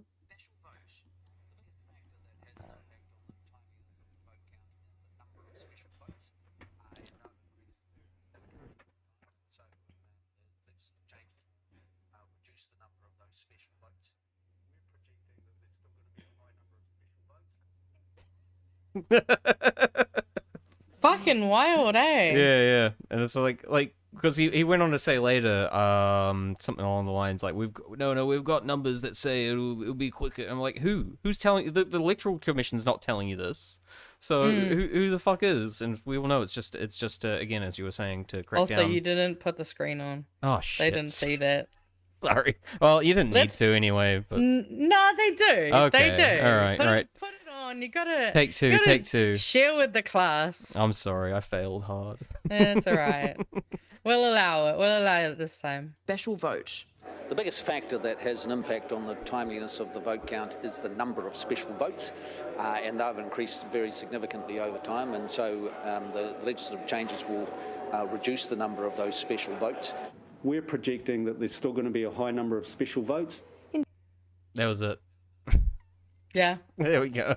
So nice we had to play it to but very twice. Important context for yes, yeah, I know. I completely forgot you can't hear the audio either when the video is out, so that's fair. All right, good thing we did replay it. And there was just, you can just open this because this sort of just shows the continuation. It's, this is just right-wing strategy. Levitt admits Save the America Act will make it harder for married women to vote, which, Why? No, I know why, but why? It's essentially if they've changed their legal last name, so they have to re-register and shit. So, so again, it's a registration thing.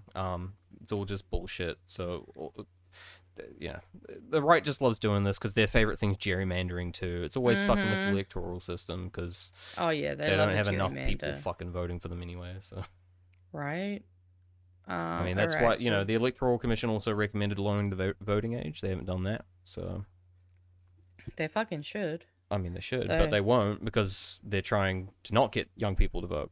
Well, yeah, exactly. That's a part of the advantage. Prisoners from voting as well. Because they don't... What they don't account for in this, for example, is that person that turns 18 in the last few weeks of voting, before voting, or during that voting time, so... Oh, who's messaging? I need to mute that. I was gonna say, I heard that. Yeah. I was like, was that me? No, that was not me. No. Okay. Sweet. Okay, so where are we jumping to next? We'll just go into... this one. Yeah, NZ first. Yeah. So Winston's made a promise. I believe this is an electoral promise. They're going to commit $15 million towards Christ Church Cathedral rebuild if elected. I mean... We probably don't even need to go into the details in the article. It's pretty self-explanatory there. But what I did bring up, just a bit of contrast, is a link here to him from a couple of years ago. I like where this is going. I like where this is going. Pause. Oh, God, there's so many grey hairs. Holy shit. Oh, no. What is this, a grey power meeting? Grey power. Grey lives matter. Right?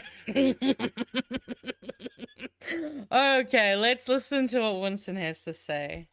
And we're going to get rid of the billions of dollars of waste on nice-to-have projects and spend it on must-have projects. We don't need light rail. We didn't need a cycleway over the Auckland Harbour Bridge that cost $54 million, truly, on analysis. Anyway, we'll pause there. That pretty much says it right there. We're going to get rid of the billions of dollars of waste on nice-to-have projects. So what the fuck is this? What is this Christ Church Cathedral shit you're doing? Yeah, apparently a cathedral is more important than a cycleway or... Like, that's crazy. Like, don't get me wrong. It's a lovely building. Yeah. Would love to have it restored. What is it even really used for? Like, it's not like something people are going to be utilizing every single day for like necessary things, such as biking to work. Yeah, would. It's a pretty face in the city. A very pretty face, nice to have. But again, that's a nice to have. Yeah. Yeah. And it will be nice when it finally does get to that point. But I think when they've fucked over the South Island already with the hospital to begin with, maybe let's prioritize slightly better things. Seems like a random kind of I guess campaign promise to come out with this year. I don't know. I don't even see it being It's a part of populism. You appeal to very local niche issues, and people like this issue that people have been probably calling for years. We want this done. I guess so. And he's identified it, and he's like, "That's a niche I can scoop up." It's just the populist. Yeah. It's the populist strategy. Not much more to say there. Yeah, this story I haven't fully watched, but I'm interested because I'm an e-scooter user. Yeah. So okay, this is gonna be interesting. Well, this is all around Australia. So. Yeah, but I'm kind of curious of your take, and then I'm curious where mine will sit. Australia is introducing some of the strictest laws in the world for e-bikes and e-scooters after a spike in dangerous and deadly incidents. Queensland lawmakers confirming this week under 16s will be banned from using them and others will need a driver's licence. Australia correspondent Jacob Johnson reports. A landmark law designed to stop these speedsters in their tracks as Queensland rolls out a new e-riding regime. We've seen far too many serious injuries as a consequence of the use of these devices. Over 6,000 people hospitalised between 2022 and 2025. With many of them young people, under 16s will be banned from using e-scooters or e-bikes. And over... How are they actually going to stop them from using e-bikes? They do have a good strategy. They do? Yeah. Okay, interesting. The 16s will need at least a learner driver's license. Anyone. I do think that's a very fair thing. A driver's license for motorized anything, I think, is a fair. Something that can hit you at speed and kill you with a decent mess. Exactly. Yeah. Doesn't matter if it has a Anything that motor. can cause major damage. Yep. Yeah, like it goes fast enough to do damage. So, valid. Breaking the rules faces fines of over $500, with parents also liable to pay up for not stopping those underage riding. These changes will restore safety and common sense on our So- roads and footpaths. I think that one was probably the most key one. Like they're gonna find the parents, which which in a way sucks, but that might be the way it has to go in order to actually get parents to parent their child. And at the end of the day, if you put this fine on the parent, like the parent's best solution might be like, fuck it, I'm gonna sell this kid's bike because you broke the law, you fucked up here. Or I don't know, get the kid to sell something in a garage sale, make the money up themselves, some kind of something to illustrate and teach them like the value of actually, I don't know, valuing stuff that you use and being a good citizen. So I think putting the pressure on the parents is a very good strategy. Absolutely. Changes the government's talked a big game about. Well, we want to see what the reality is when they're written in black and white. There'll also be a 10 km/h speed limit on footpaths and a new offence making it illegal to ride near a pedestrian without due care and attention. It follows a state inquiry into e-mobility use, with 12 Queenslanders dying due to e-bikes and e-scooters in 2025. The Gold Coast, a hotspot for risky riding. Locals voicing their frustration to One News earlier this year. We see them on the back wheels doing 60, 70 kilometres an hour in traffic, no helmets. I call them organ donors. They're very dangerous at the moment. We've had a lot of deaths. While these are the strictest rules anywhere across the country, Western Australia and Tasmania have placed some restrictions on under-16s using these devices. And here in New South Wales, officials are also weighing up an e-mobility age limit. New Zealand's transport... Just before I forget the point, I do find it kind of interesting that it seems that Australia specifically has a problem with low-key e-bike gangs, because that's what it sounds like. It sounds like... Not just them. We definitely have that problem too, 100%. I've literally never seen this before. Maybe not in Wellington, all the time around Auckland. These guys are a bit of a scourge. So when I walk down into Queen Street, they don't seem to go up Queen Street, but the waterfront that makes road, more they sense, go up and down that strip. They go on the roads. They block cars. They just go through red lights because they're just a bunch of shitty teens like who don't give a fuck.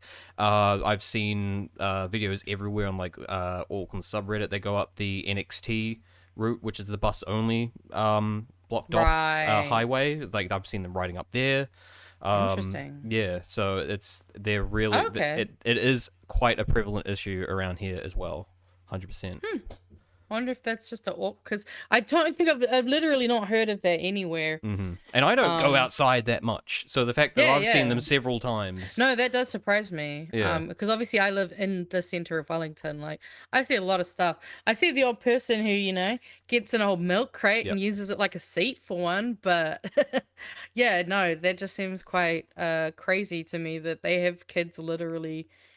I also didn't know e-bikes could go quite that fast. I think e-scooters, the ones I've been on, they cap out at like 25, 30 I don't know kilometers. how quick they go, but they go decent speed.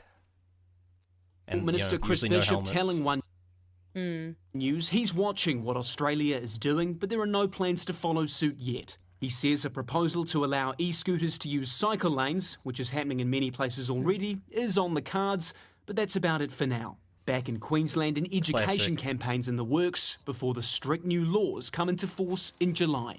Jacob Johnson, One News, Sydney. Just the classic, it's not an issue, so we're not going to address it as being a potential issue or anything. We don't really see it as an issue, even though it kind of is a little bit. I don't know the statistics on it here. Maybe it's nowhere near as bad as it is in Australia, but like it'll get that way if you just ignore it. Like, do we really want it to get to the point where there's multiple people dying? From these kinds of accidents. Is that what's really needed to, put the hammer down on these kinds of things? Like, I don't think we should let things get to that stage. It's, forward thinking is called for in these kinds of situations, I'd say.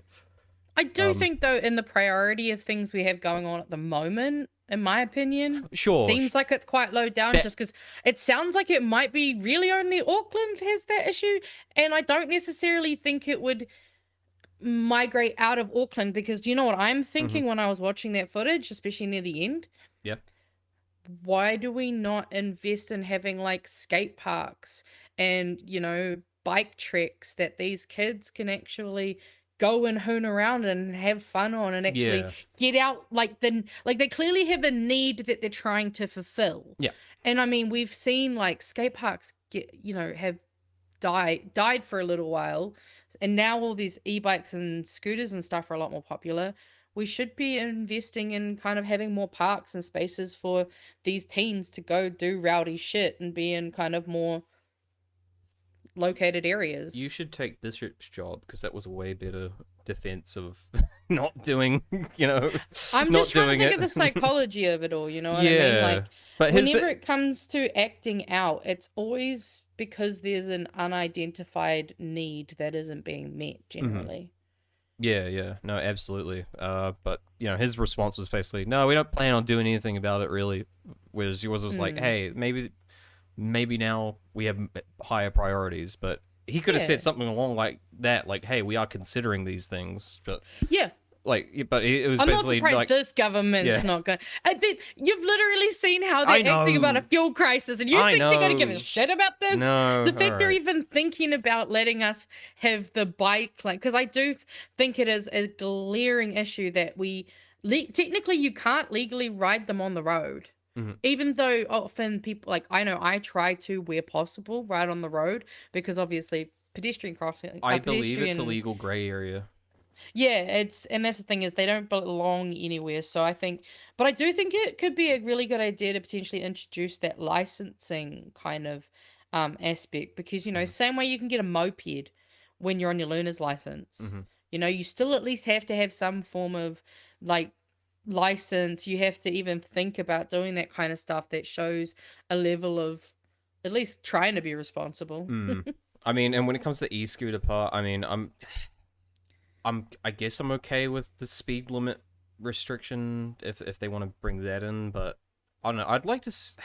I don't know. It's a tricky one, because you also probably want to put some responsibility on the people, like the scooter. Yeah, I do think the scooter users. Yeah, and because like I know here in Wellington they have, because like I've actually responded to quite a few. They do like yearly surveys to kind of gauge users' ideas, and like for me, I think to get rid of them would be a major loss for accessibility.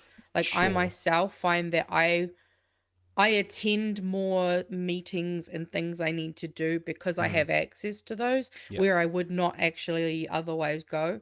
But I do see that they're very irresponsible users. I do think they'll just come up behind you and bring, get out my way, because I'm not on the even fucking just scooter that, but like the way they park. Yeah, that's like, the other one. People need to learn how to park more responsibly, because it's not just about normal pedestrians, but the blind. Yeah, and I think They're my it's biggest something we need to concern. put on those like the scooter companies like Lime and all that shit. I think we need to like maybe fine them or something, and then that way they would pass it on to the customer, because right now they only incentivize, because I've used them a couple of times. They will give you like a small bonus or refund if you park in the right place, where it's like, hey, that you give them the carrot, where's the stick? Like, start using the fucking stick. Also give you they do also reward you if you do park well. Yeah, So I often, pretty again- much every time, get 3 minutes for Yeah, that's a parking. bonus, but that's not a punishing bonus, people it's who not- aren't. And I do think that people who, I do think though, if you there is something where if you do park badly enough, but I think it's more of a multiple time thing that you would get your thing. But I do think they need to be a lot more strict on actually being like, no, if you clearly show that you're not very good at, you know, parking these things, then you can't fucking use them. Yeah, pretty much straight and simple. Plain and simple. Yep. Like, all right. learn how to be a responsible driver, no matter what the vehicle is. It looks like we got a PSA. Oh yeah, this one I checked in. So I believe I talked about this last year, funnily enough.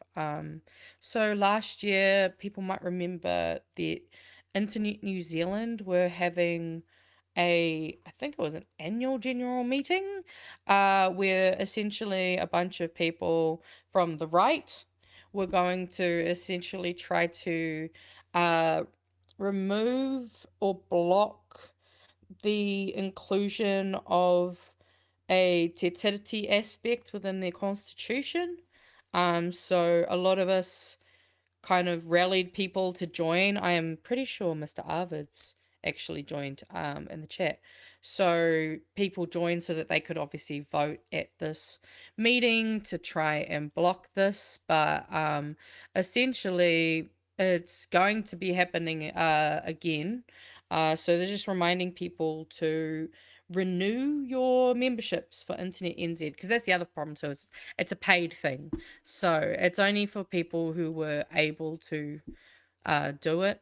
So shout out to people who did. And yeah, just thought I'd put a quick little PSA out there for y'all. And this next one is quite interesting. Stop. I'm gonna refresh. Fuck it. They always start so quickly and then they take a while to load and won't let me like pause. And it always irritates the shit out of me. Oh my god, that pause face though. Alright.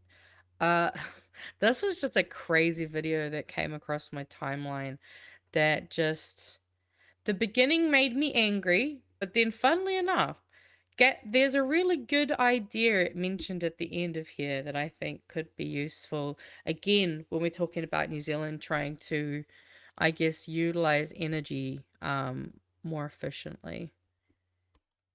Data centers are producing a humming noise that is so loud that surrounding neighborhoods can hear it and people are losing sleep over it. Also, data centers are raising temperatures in the surrounding neighborhoods by multiple degrees. I need you to understand how crazy that second one sounds, because a single data center is geoengineering a literal heat hub around the surrounding neighborhoods. And in the summertime, when heat stroke is a concern, according to one study, for every 1 degree it goes up, the risk of death is 2.5% higher. Finland and Sweden have already been harvesting the heat from their data centers for a decade now. They've been using it, which is something that I was not aware of. I don't know if anyone, that was news to me. I mean, I was just thinking this is just going, partly a general phenomenon, just known that I think it's like urban heating or urban warming or something, where like I think people have done temperature analysis in like the desert and stuff like that, where it's like the city on average is much warmer than even like the bare desert itself, which it does seem to be a phenomena when urbanizing. It creates more heat, which I'm guessing comes from a lot of factors, metals, reflection, that kind of thing, houses producing heat, but heat people's homes. And yet I can almost guarantee you the US is not going to do a thing about this, even when people start to die as a result of it. The humming is crazy too, because that can very much be fixed. They can set up structures to reduce the sound of this, and they're just not going to, because it's the government and Trump is just aggressively pro-AI and needs. Yeah. Here we go. The urban heat island (UHI) effect is a phenomenon where cities experience significantly higher temperatures than surrounding rural areas, often by several degrees. Primarily driven by dark, heat-absorbing materials like asphalt, concrete, replacing natural landscapes. Cities trap solar radiation during the day and release it slowly at night. There you go.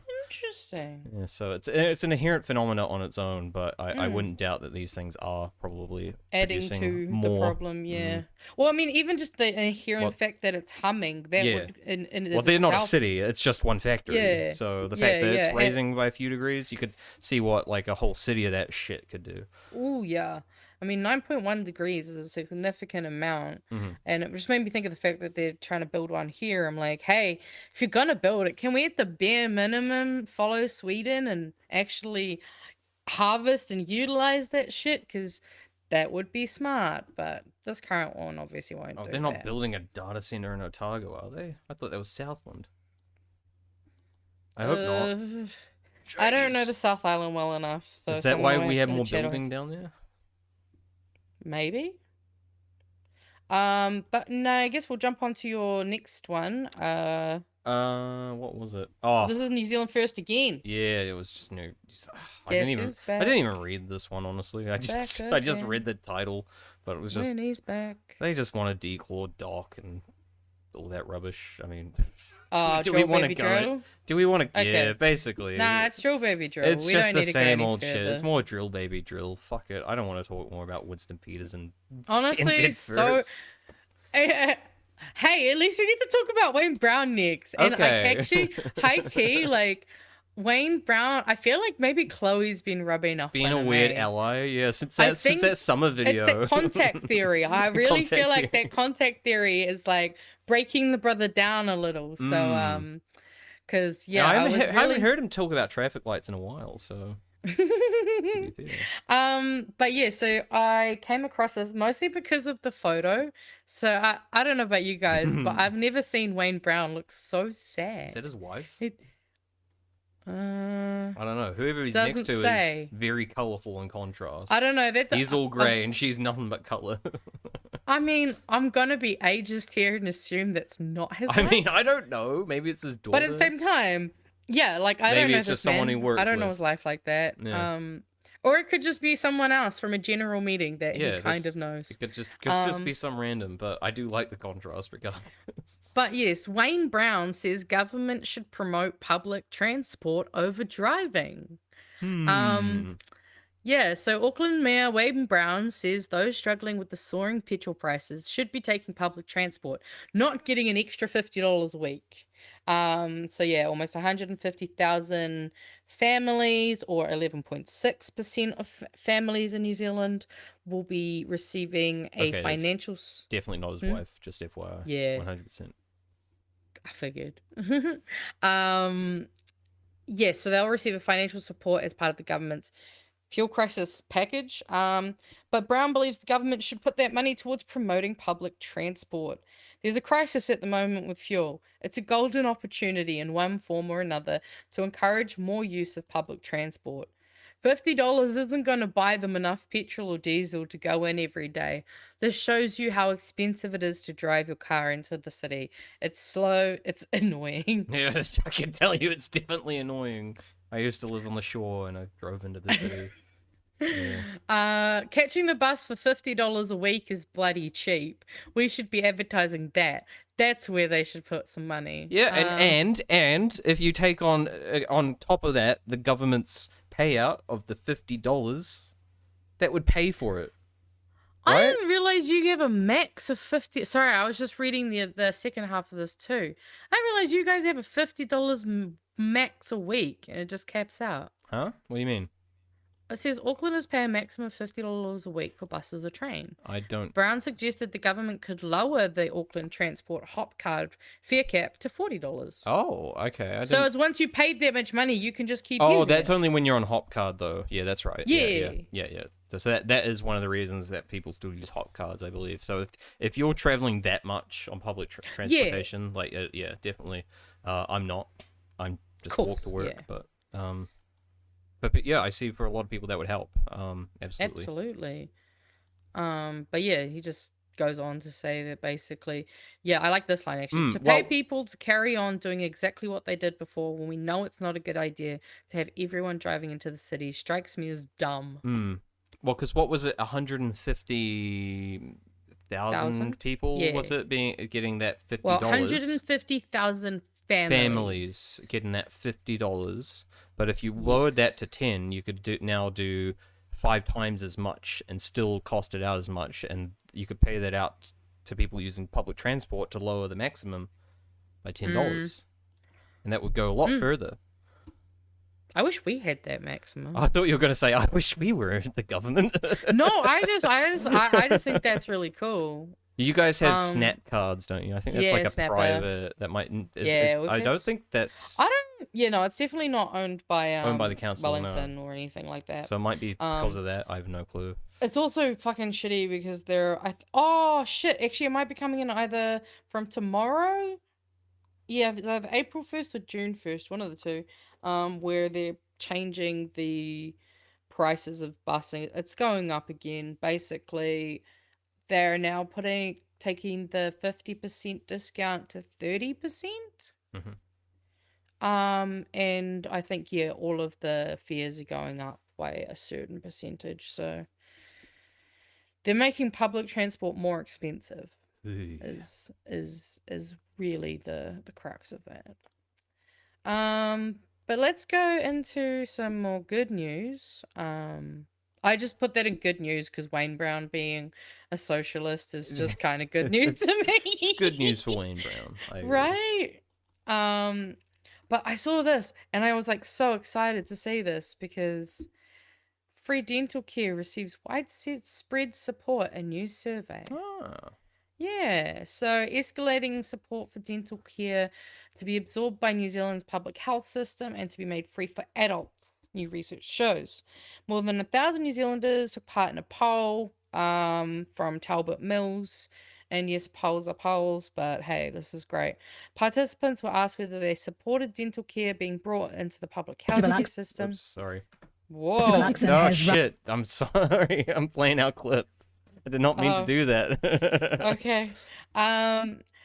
Yes, in the findings released on Monday, 83% of participants said they supported the move. 12% opposed. Who shat in your cereal? And 5% just didn't know. Fair enough. We're unsure if we want free healthcare. The report said the move was endorsed across the political spectrum, including 88% of Labour voting participants supporting the move, alongside 78% of national voting counterparts, which is very interesting. Yeah, what's this bottom bit? Is that saying 85% of ACT voters?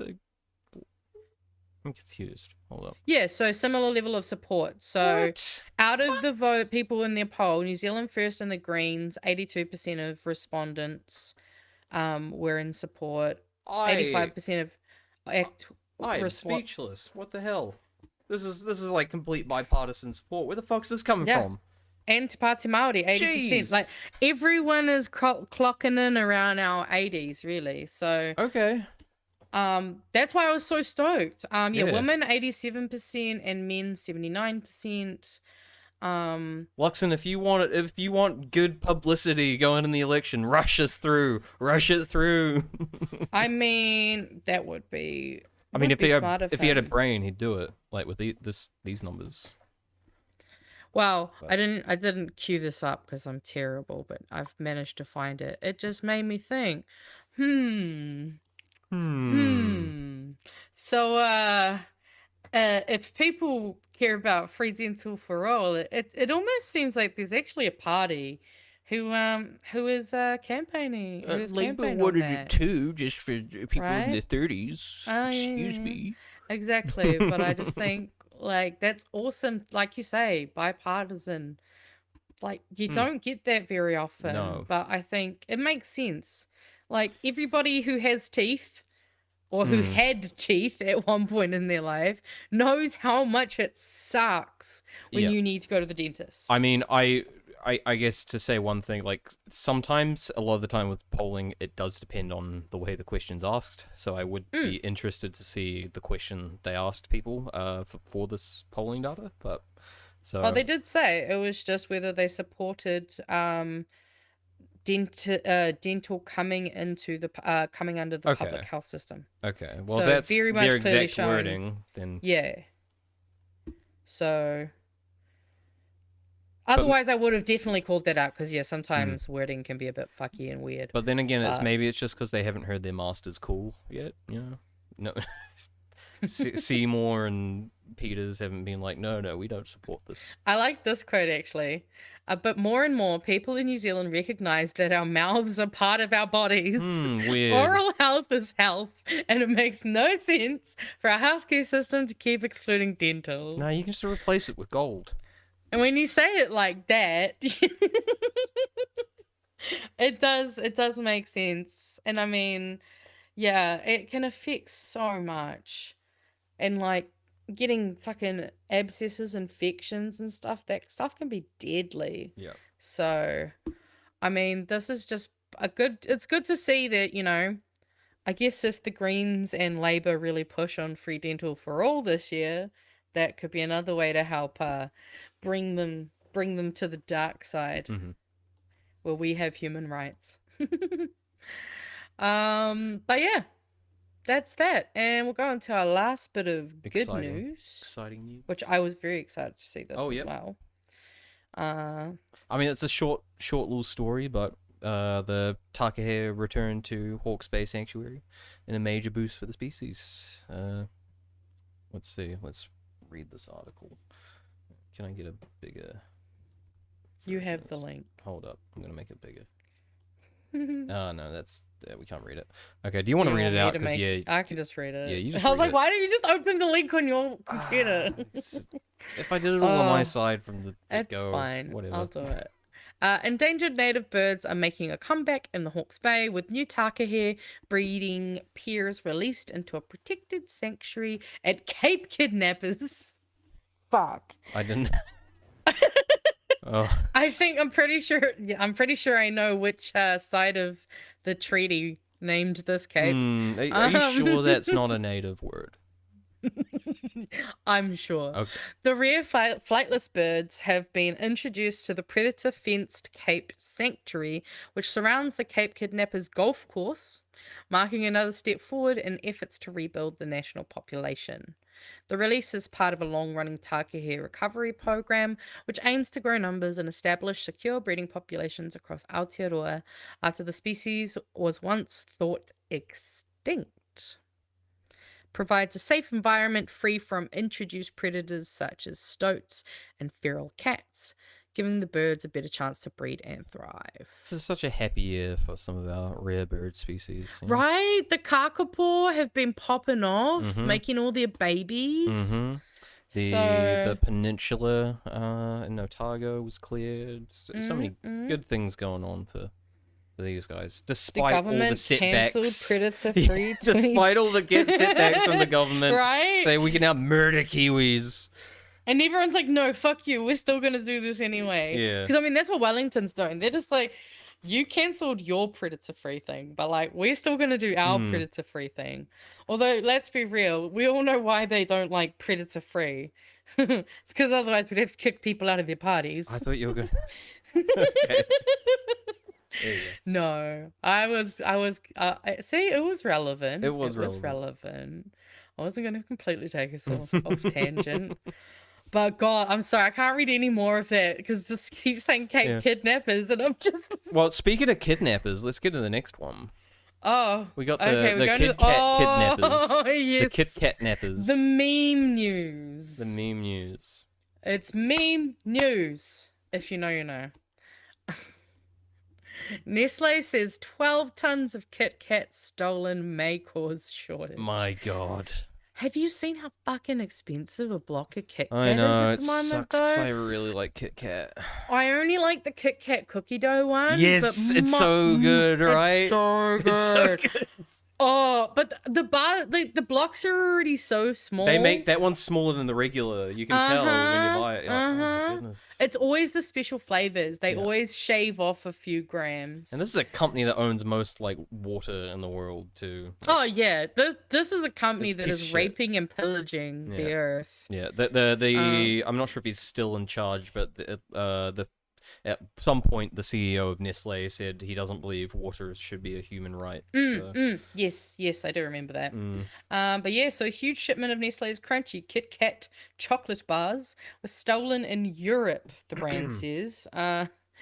Kit Kat owned by Swiss food giant Nestle confirmed in a statement on Saturday that a truck transporting 413,793 units of it. I almost hate how weirdly odd that number is. It's very Sorry. specific. It's specific, but why is it a 3? I don't like that it's a 3. It Maybe bothers it's my the brain. packaging and You stuff. could have put one more, like you could put 7 more in there, and it would have been a nice. Anyway,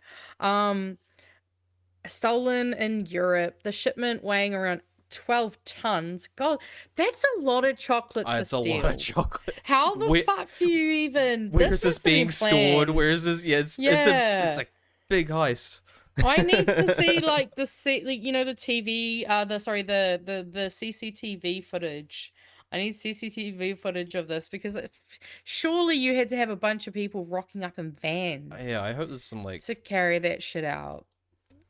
I mean, absolutely. Why eat Nestle when we have Whitakers? Absolutely, but don't steal Whitakers. Steal Nestle. Yeah. So this is good. I like that. We've always encouraged people to have a break with a Kit Kat, a spokesperson said.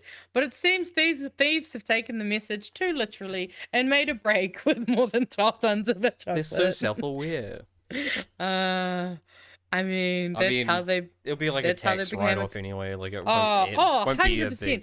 Fucking They're not gonna really feel shit. Like the only people who are gonna feel any effects are the people who actually buy it regularly. Or those guys that have to eat 12 tons of Kit Kat now. They're gonna feel the effects. I mean, I'd help them if they want. I would help them, that cookie. If they like the cookie dough one, like I'm in. It better be the cookie dough one. I like the mint one too, but. See, I'm not as... Mint chocolate is a very acquired taste. I don't dislike mint... No, but the thing is, I don't dislike mint chocolate. I just only really want it in very, like, specific times. Harry, that's so Oh my god, yes! This does look like a job for the Milky Bar kid. I need to find that clip right now. That is so funny, holy shit. The Milky Bars are on me. Oh my god. I remember that ad. Oh, because didn't they put out like it was like a big competition as well when they put out for like people to actually audition as the Milky Bar kid? Because they had multiple of them. I think Jono and Ben might have done a bit where they found the Milky Bar kid or something, or 7 Days might have done that. I don't remember. I think this has all been done. No. 7 Days did the peanut butter nutter commercial.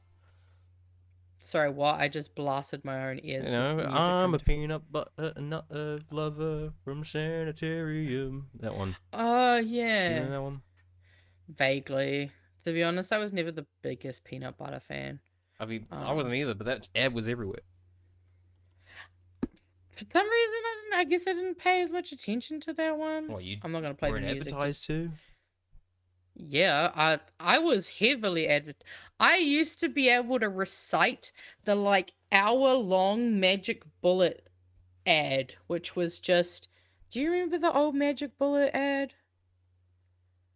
No. Oh, hold on. No, I don't. We're gonna take a real quick quick side tangent. All right. Well, no, because we're already into it, so we're in the cleanse section now. Yeah, exactly. All right, Magic Bullet. Well, because like they used to have a lot of infomercials on like TV, especially on a Sunday between like I'd say like 11 a.m. to like 3 p.m. Okay. So I used to watch these way too often. I had no friends. Like, Look who's come in. Good morning, Berman. God, not so loud. Here, what about a bit of the hair of the dog that bit you? Oh, he's just kidding, Berman. Go ahead, try it. It's a fruit smoothie. Morning. That looks good. Can I have one of those? Yeah, me too. What kind do you have? What kind would you like? He's got strawberry and banana. Got any berries? Sure, I've got berries. I've got some raspberries. I've got some blueberries. and they just go through it. So like this is 14 minutes long. I got some raspberries. And they go through and like they make someone else an omelet. They make like pesto for a pasta. Putting the fucking info in infomercial. Oh mate, like I said, I watched so many infomercials, and this one I used to know it off the top of my head. Such a sad child. Dude, it's so depressing. I had no friends. Oh. I used to hang out with my TV while my brother would go off and make friends. Honestly, well, the thing is, my mum did eventually get a Magic Bullet, and then we realized it's actually kind of useless. And I've also recently watched a YouTuber who went through and recreated these, but used the exact timings and recipes they use, and let's just say it definitely does not turn out the way they like to say it turns out. But yes, that was one of my formative ads that I watched as a small child. Right. I see we got some. Okay, this one I'm not allowed to play music. Yeah, had some copyrighted music, but this All was just some hallway. Well, Ring the door old cam. people walking in the hallway. Yeah. This is the text on screen just in case people Yeah, won't be able he to read noticed it. this old couple walking up and down the hallway, like getting exercise essentially. So he decided to leave them a little something. Yeah, the cutest older couple walks the hallways every day for exercise. I live at the very end of the hall, so I get like zero traffic, but I see them daily. Oh, bless them. Just see, I get bored. Oh my god! You got this. Oh, I love this. Oh, look at him. He doesn't know what to think. He looks so like, what the hell? I love that. They actually do take some stuff. Hell yeah. That reminds me of an TikToker I watch. And she has this mini fridge and like claw game that's outside for her delivery drivers. It's so cute. Oh my god, I love these old people. She's feeling her husband's ass. Hey, you gotta keep the magic alive. Yeah, I know. Man. I'm not judging her. Go these guys. She's got the energy to grab his ass They now do because have she the got a energy. snack. I You know know what I they mean? do. I'm like, well, I went for a walk, but I could probably do some more exercise if you feel like it, love. Well, and Grab that like energy bar. genuinely though, like when you're a couple for a long time, you run out of shit to talk about.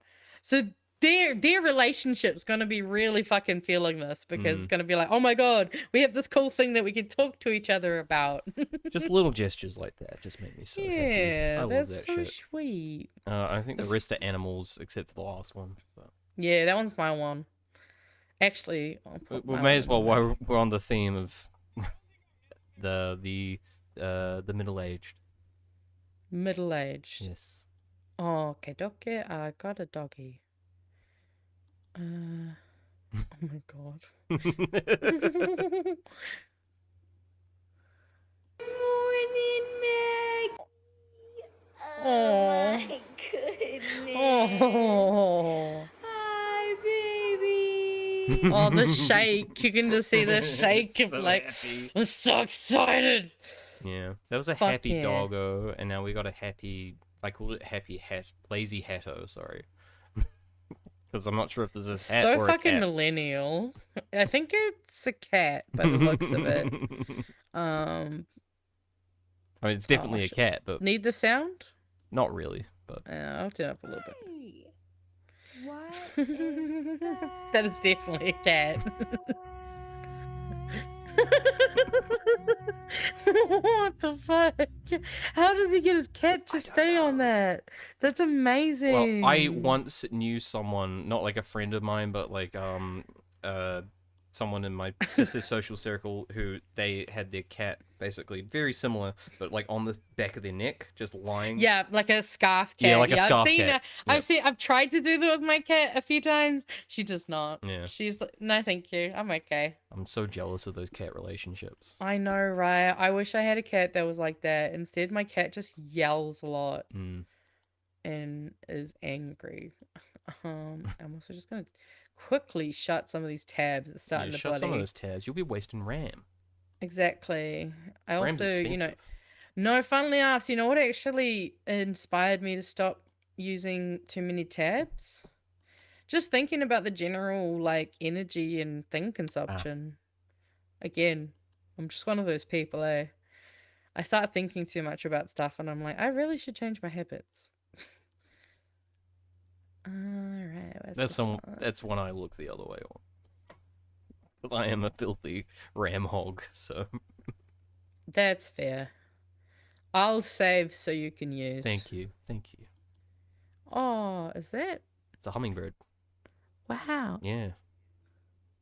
Almost doesn't look real. It kind of doesn't, but I guess hummingbirds are kind of like trippy. I think it's also the shininess of its feathers making the light kind of. Well, if you had the sound on, actually, you like listen to their wings. Oh, yeah. Like that even sounds fake.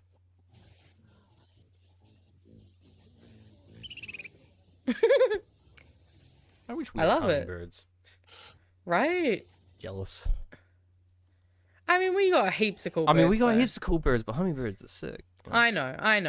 Well, we have so many cool birds. Maybe we can like, but crossbreed we just with have like a little... tui. They seem kind of similar to tuis. Oh yeah, actuals though. There's just some blue Oh, penguins. now some more This is a blue birds? penguin seeing its favorite human.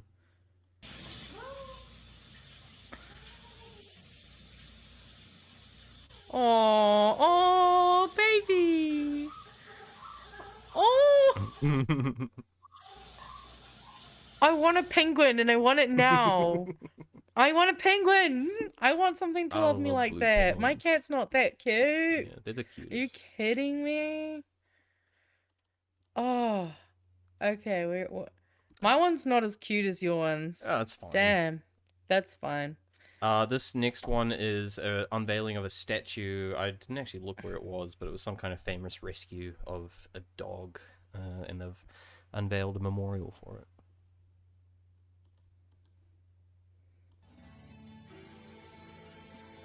Oh no, I've seen Yeah, the video and they of showed that. a video. Yeah, I've seen this video. Oh, hell yeah. That's so cool.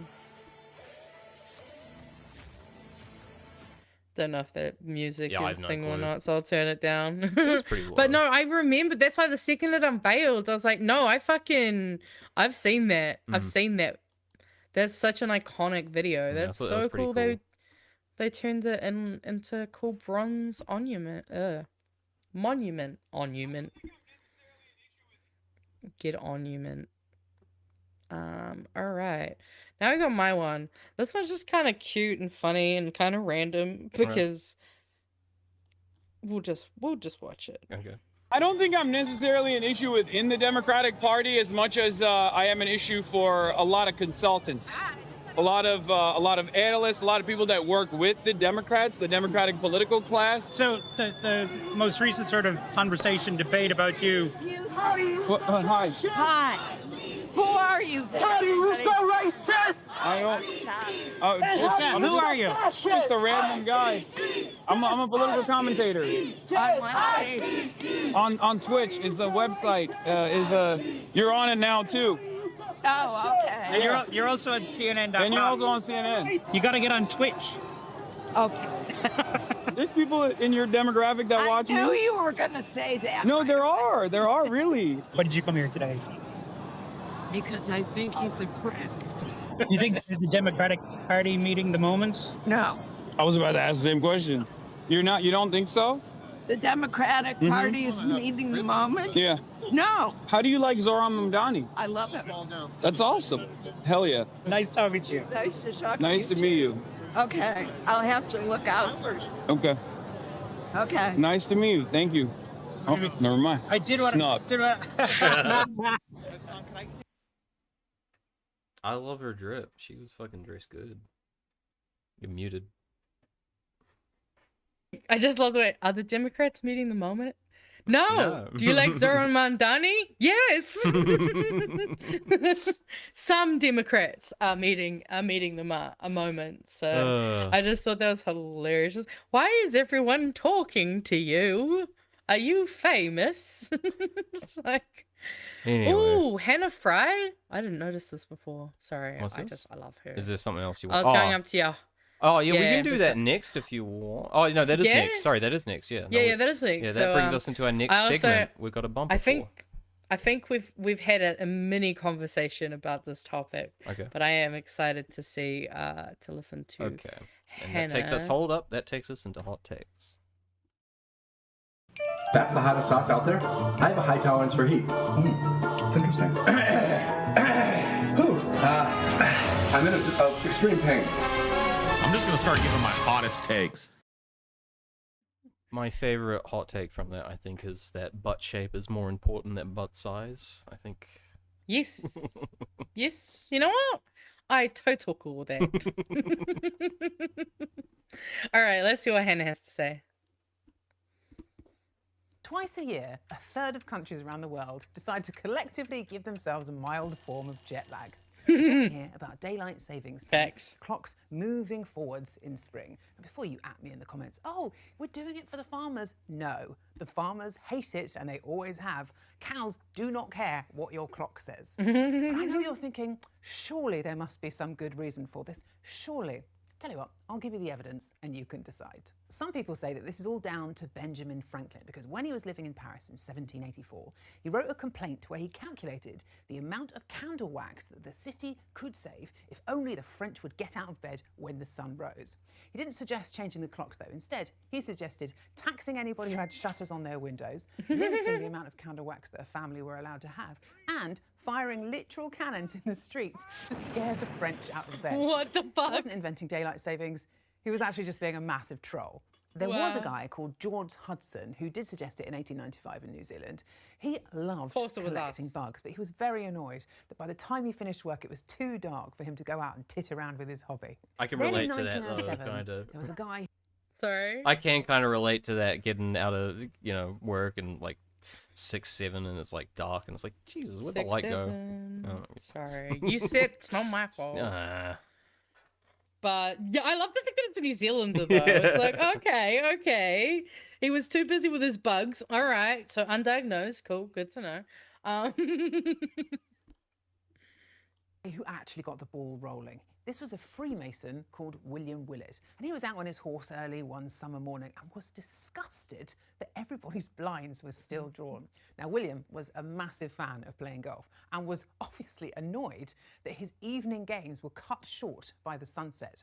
So he wrote this pamphlet called The Waste of Daylight, in which he suggested changing the concept of time itself just so he could get another 9 holes in, which I think we can all agree is a sensational It's always level of about entitlement. golf. Anyway, by the first... It is. It was always about golf. Why did anyone think of the World War. golfers? The Germans thought it might be a good idea to help them save on coal. And because it was wartime, loads of other countries copied them. And we have basically been stuck with it in some form or another ever since. Now, to be clear, people have checked and it does not save on energy. What it does do is cause a 6% increase in the number of fatal car accidents the next day. And up to a 24% jump in heart attacks, plus a huge spike in workplace injuries, and it messes up everybody's circadian rhythm. I mean... Which means, frankly, Franklin's cannon might have been a better idea after all. Twice a year, There we go. a third of countries around the world. man. That's a pretty good hot take. And that Also, affects... the Benjamin Franklin peace sign at the end fucking killed me. Yeah. And this affects me twice because I have to account for the other side of the world for my job. Yes. So we just had it this week because Ireland just went into daylight savings time. So I'm starting an hour earlier this week and I have to shift again next week. So I get double jet lagged for that reason. So Well, I guess that leads me to my main question here. And that is, do we prefer the daylight savings time we just finished or the daylight savings time we currently have? Well, I think we're both going to be kind of in agreement because we're sort of evening people, I think. Okay, I'm hoping, yeah. We want that sure. evening sun. Yeah. I mean, I'm a big fan of the sun going down at 9 p.m. Oh. As soon as it stops going down at 9 p.m., I am no longer happy. It's I don't also- care if we switch. I just want us to stay on that one. And because of our longitude, I think I'm getting the right one. You go down south during like peak summer, and it's like 11 p.m., 10:30. Yeah, you can that still see the fucked sun me up. going down. And you're When I like, went oh to my Dunedin God.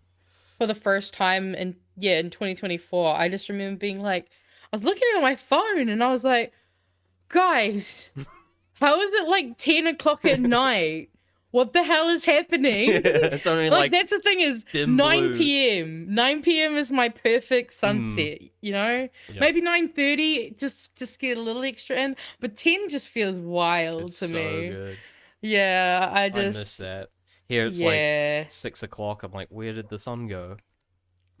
Although I do hear that they do now have the problem of them when they switch to the other one, that kids come home from school in the dark during winter, which is terrifying as a North Islander to consider. But yes, great hot take. Also, Jesus, the data behind it, my God. This one was just one I saw on Reddit today, so I thought I'd pair it with another. Well, there was also the article first. Oh, If sorry. you didn't see, but Oh, whoops. Yeah, no, I didn't. Which sort of leads into it. Sorry, whoops. But I'll change this. But But it says government may pause fuel taxes increase, essentially, as Oh, I sort of their did hear about this. potential band-aid solution, because I guess everyone's like, hey, this still isn't helping this $50 a week, you morons. So they're like, well, maybe we'll get rid of fuel tax, which, by the way, that's not going to help diesel, because there's no, I'm not sure if there's any tax on diesel. I think it's all Well, yeah, road they user have charges. rucks, don't they? Yeah. So Yeah. that's what I was always under the knowledge of, is that they don't pay that because they pay Yeah. the other thing. So I don't think it will help them much. Maybe it's a small tax on diesel. I don't know. But yeah. But going into the next person, pretty much had the take that I was pretty much thinking in the back of my head. On Reddit, if you want to go to that. Oh yeah, now we go. Yep. Which is, am I crazy, or does fuel cost relief funding is it the literal opposite of what we should be doing right now? I mean, that's yep, that's it. That's really it. Yeah, I mean, Wrong area. While I generally support the idea of helping low-income families during times of hardship, doesn't fuel cost relief just encourage people to continue using fuel at the same levels as before the price increase? Yes, it will. So it's not really helping conservation. In fact, as I think we were saying last week, and we might have mentioned it earlier, all our current calculations are based on current usage.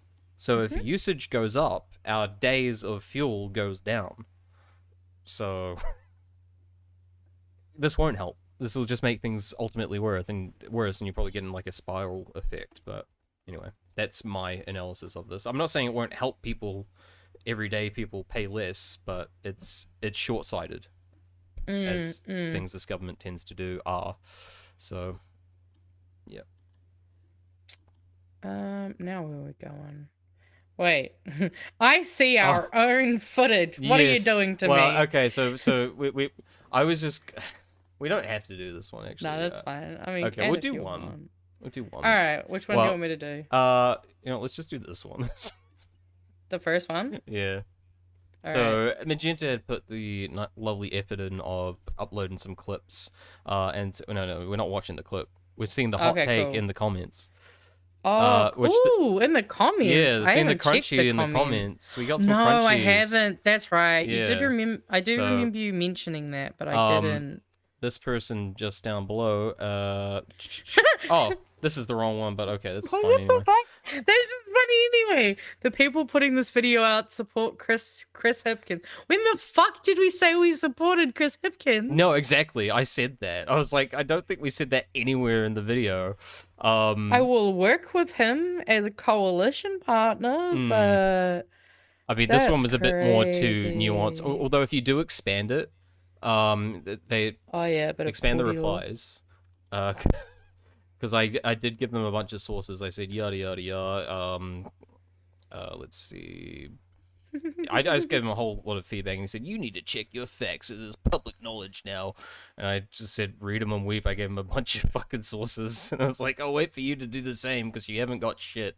Right. And that was 2 days ago. He hadn't replied, but that wasn't actually the one I wanted to highlight anyway. Oh, look at her. Oh, you didn't have to dox Judy.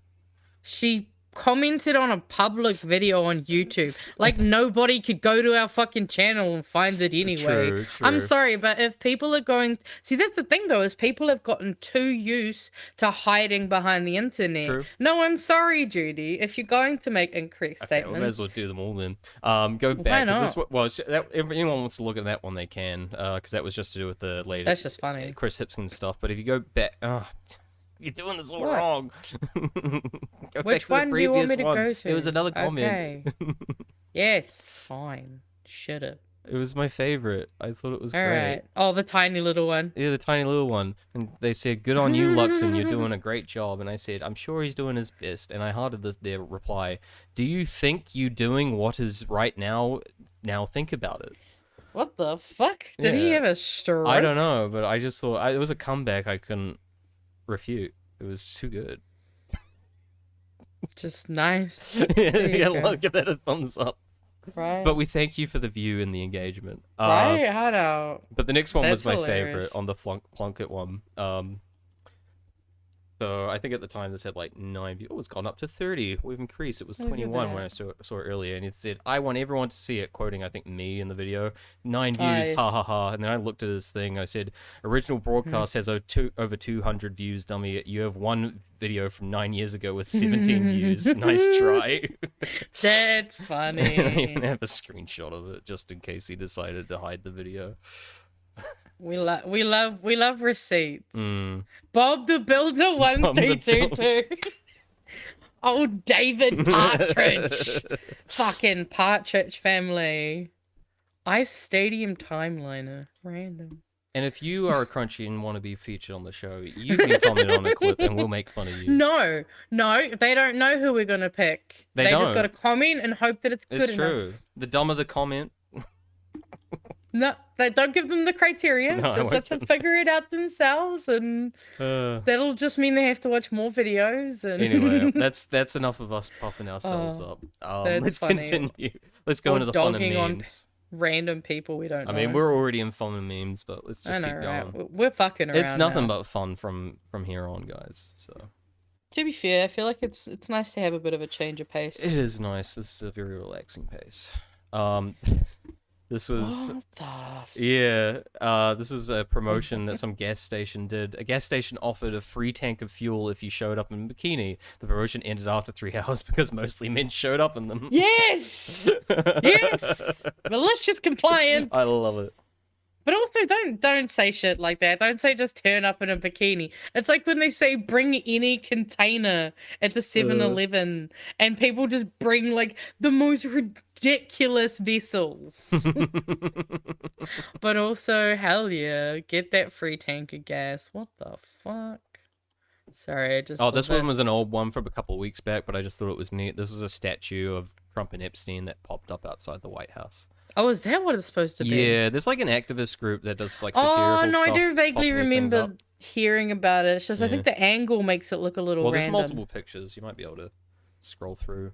Yeah, there you Oh, go. oh, They're I doing the don't like Titanic. that angle. They're doing the Titanic thing. I hate that angle.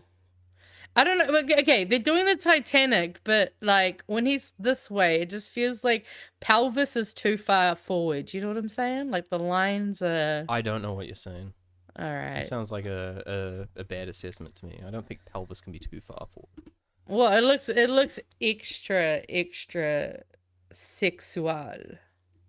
I feel And like I'm- that's the intention. Good. Love that. Oh, and this God, one, what I've are we just watching now? thought we'd just admire some antiques here. I mean, nothing more to take from this. Just look at these. Let's just admire the craftsmanship of these things. That looks great.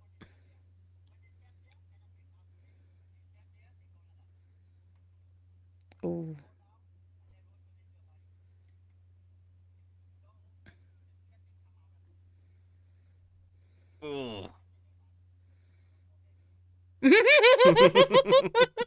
No more baby.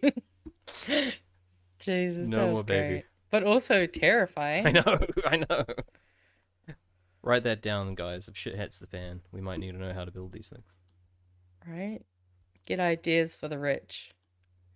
Didn't someone post like how to build a guillotine like BHN Discord at some point? I think someone did. It's like an instructional video on it. Probably. I didn't see it, so oh, I take no responsibility for Oh, and this was the Sid. first one of these I'd seen, but this was just posted from I think Mountain Tui today. I think it was, which is look at the bike lane being all full, but look at Hell this yeah. empty car lane. What a waste of money, right? I mean, actually, you know what? I'm kind of stoked to see people out on the roads as much Yeah. in this clip. Maybe they're taking the fuel crisis seriously. Maybe. Oh, okay. hope So so. when I was out at Cuba Duper, we were hanging out with some friends, and we were going for a walk, and we were walking to the waterfront, and these cars just came, like, as they came through the green light, they were doing the hardcore like boy racer hoon, and then there's just me, like uncontrollable, just automatically going, "There's a fuel crisis, you dickhead! Slow down!" It makes me so mad. Especially when I hear the fucking womp bullshit. I'm like, come on, man. There's a fuel crisis. Like, chill out. All right, They okay. don't seem to be taking their pedal off the metal at the moment. No. Where am I starting? Just starting just at the any top of them. these? Yeah. All right. I have no idea what we're... Oh, okay. Pride. Yeah, I like this one for a lot of reasons. All right. Let's see what we're in for. Mute. Ew.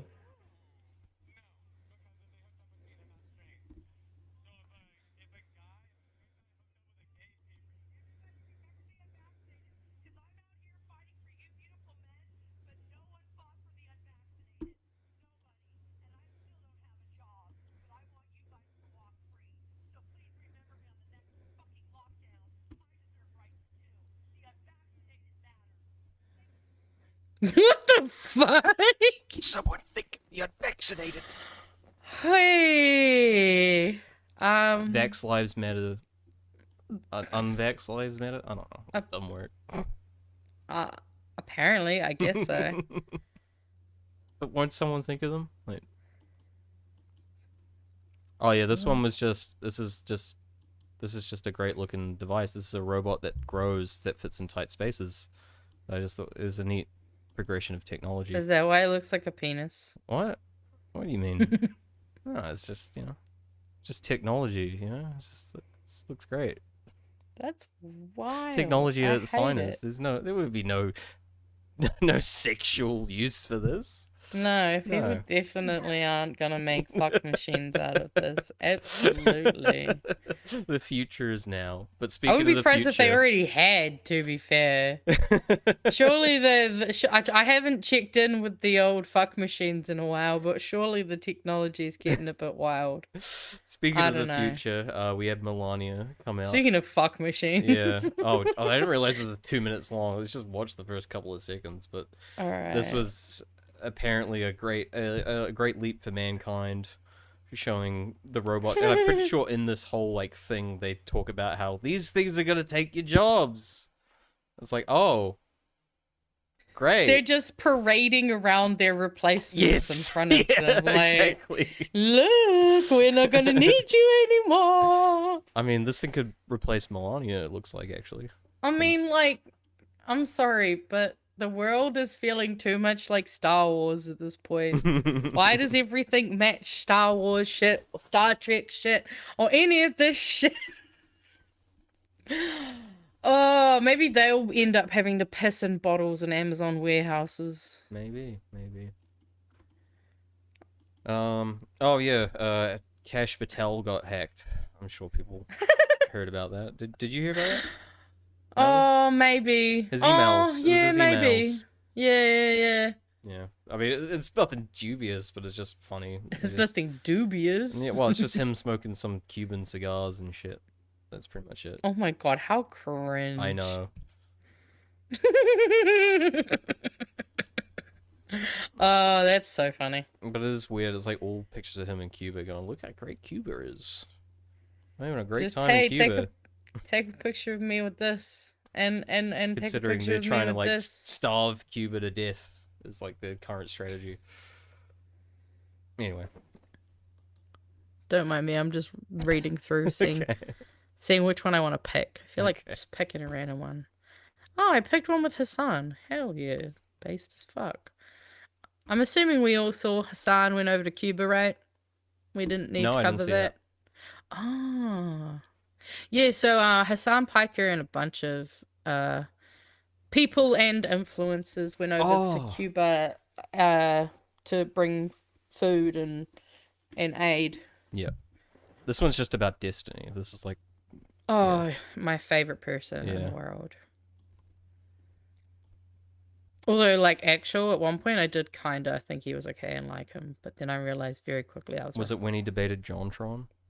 Nah, it was around a bunch of polyamory stuff, so I was biased. Oh, that makes sense. You know how it is. There's not much representation out there. No, yeah. So I had to take what I could, and him and his ex were the best I had at the time. But what's he up to?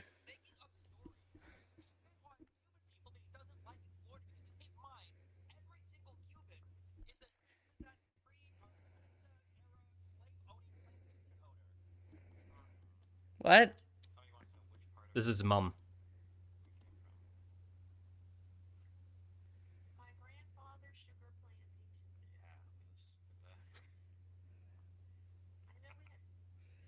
Wow. They think it's a stereotype. Where we come from? Oh, plantation. Anyway, it might have been his grandma, but I think it was his mum. Alright, where am I going next? Oh, do this one actually. Maybe mute it because I'm not sure about the music. The dermatologist one. I just thought this was funny. So there was a dermatologist conference in Hawaii. Let's see if you notice the trend. Dermatology, people don't know, is like skin doctors. Okay. Oh wow. Oh wow, okay. I mean, you know what? That's so real. Like technically we're dumb in the sun. So, you know what? I can't hate on them. But what are they not telling us? I thought Sunscreen sunscreen was fine if you kept applying it. I mean, it's something, but it's not. It's not. It's I don't not know. a This got full me protection. concerned. Like, what the fuck do these guys know that we don't? And this is Hawaii. This is like under the equator. The sun is very damaging to the skin. Yeah, but you know, this is under the equator. There's like a extra level of protection there, so we must just be even worse down here. Oh yeah, like New Zealanders and Australians. It's terrible. Like, why do you think we have such like high skin cancer rates? The hole in the ozone. That's why. Yeah, I mean that doesn't help, but also the way that we act around being like, you know what? Some of us who don't go out in the sun very often, it is also for safety. Also, I just hate the world's too busy earlier in the day. I had to go on the bus this last week during the daytime, and oh my god, it was horrible. It's too warm, there's too many people. I much prefer the nighttime buses, because yeah, you might get a few random unhoused people being or tweakers, but hey, it's still a lot better than the daytime. I'm not sure if you have anything you want to go over. There's the one at the bottom's fairly long, but if there's anything you want to cover before that. Otherwise, I'd like to watch that one. No. Okay. The bottom one? The bottom one, yeah. Yeah, let's do it. Let's watch some funny police cam shit. Okay, and I won't explain anything. I was pissed at myself when I watched this. All right, skip so we're through gonna if we want. Okay. Do you want me to start the main Start at the part, start or? first. Then yeah, that's a good indicator of those most watched things. But start at the start for a bit.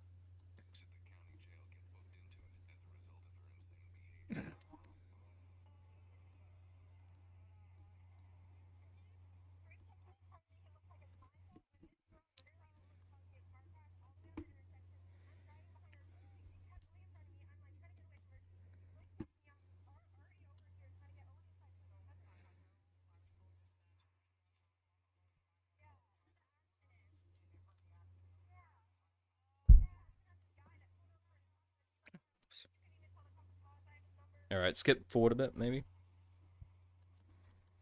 Also, sorry, we didn't notice that apparently they didn't get the audio very well on the other one.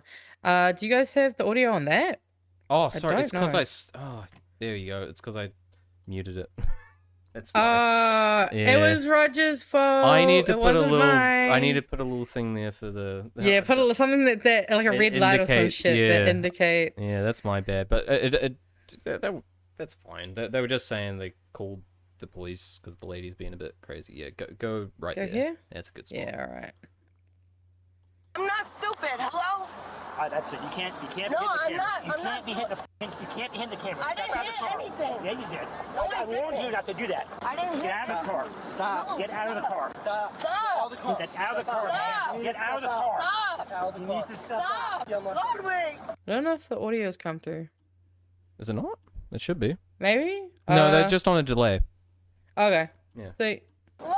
You need to step out. Ludwig. You're gonna go to the ground. Ludwig. Step out or you're gonna go to the ground. Step step out or you're gonna step out or you're gonna go to the car. You're hurting me. Hey, make sure step out. Jesus Christ. Step out. You're gonna get tased. You're gonna get tased. Step out. Step out. So, for context, You're gonna get tased. You're gonna get tased. Step out. Stop. All right, you're gonna get tased. for Do context, we have to watch this? This is well, just I'm depressing. just saying. Well, she works at the county jail and she knows that cop, so she's trying to play like the privilege card. Like, I know we're buddies, so she's going Ludwig, so she can not comply. And they're like, we are going to tase you. That's just wild. I know. America's weird. Where do you want me to skip Oh, to? go to the end where it just sort of shows her. Yeah, this bit. There you go. You're good to go. All right. It's awesome. Can you transfer to Rock Road? St. Lucie County Jail. 942 records.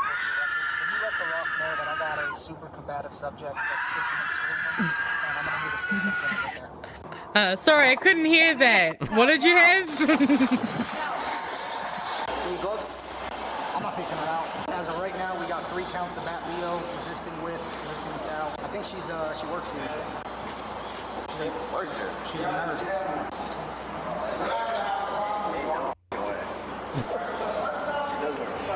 Due to the suspect's erratic behavior, an officer requests for a urine sample to determine if she's We under could the stop it there. influence. There's no conclusion to this. They don't say what actually happened, so who knows? Maybe it was a mental breakdown disorder. Who knows? But yeah, just I was watching that. The entire look on his video. face though when he's like, "Oh shit, she does work here." Does work here. Imagine that though. Like you see your colleague get booked. It's like, that was I always work with this kind of person. Yeah, to be fair, I don't know if I'd be able to find it. There's this this woman who's ended up crashing out like multiple times in different like police body cam footages and like completely different like times of the year. She's like a notorious repeat offender. Did we want to quickly redo just that Destiny one? It was quick, just Yeah, for the yeah, people yeah, that didn't sure. hear it. Did I close it already? No, I didn't. Nice. Saved me from having to open it up again. Let's try this again, now that everyone can hear it. Making up stories to shit on Cuban people that he doesn't like in Florida because in his mind, every single Cuban is a dispossessed Batista-era slave-owning plantation owner. Somebody wants to know which part of Cuba we came from. My grandfather's sugar plantation. Yeah, with the. I know we had. It's like you set yourself up to fail, man. Right? Actually, Second time. This last one's really funny too. This is Mike Lindell, the My Pillow guy. If you remember him, he was a big good Trump old My stan. Pillow. Yeah. Someone tries to serve him during an interview. Hell yeah.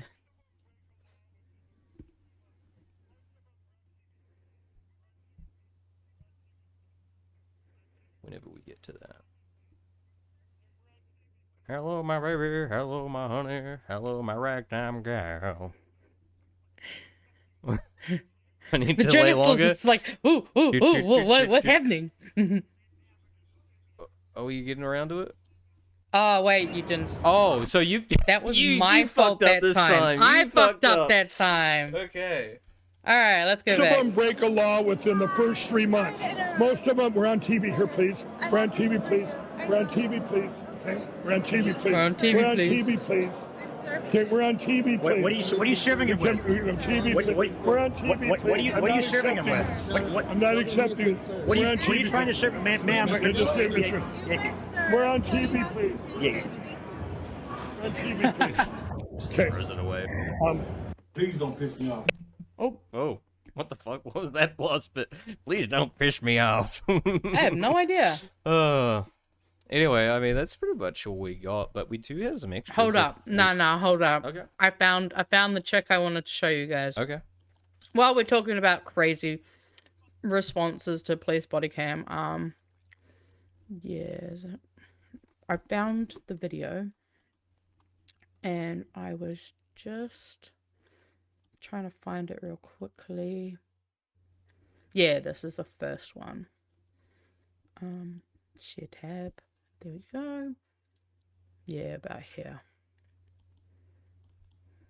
Police here, but she ain't got time for this. She's got to go. Right. She got to go to work. I have to get ready, sir. I have to go to work. I have to go to work. We got a call. Hello? And just for quick background, they'll probably mention it. She called the cops on her own boyfriend, but now she doesn't want them to be there anymore because she's got to go to work. And that's what's kind of happening here. Okay. Hi. Oh. Okay. So that.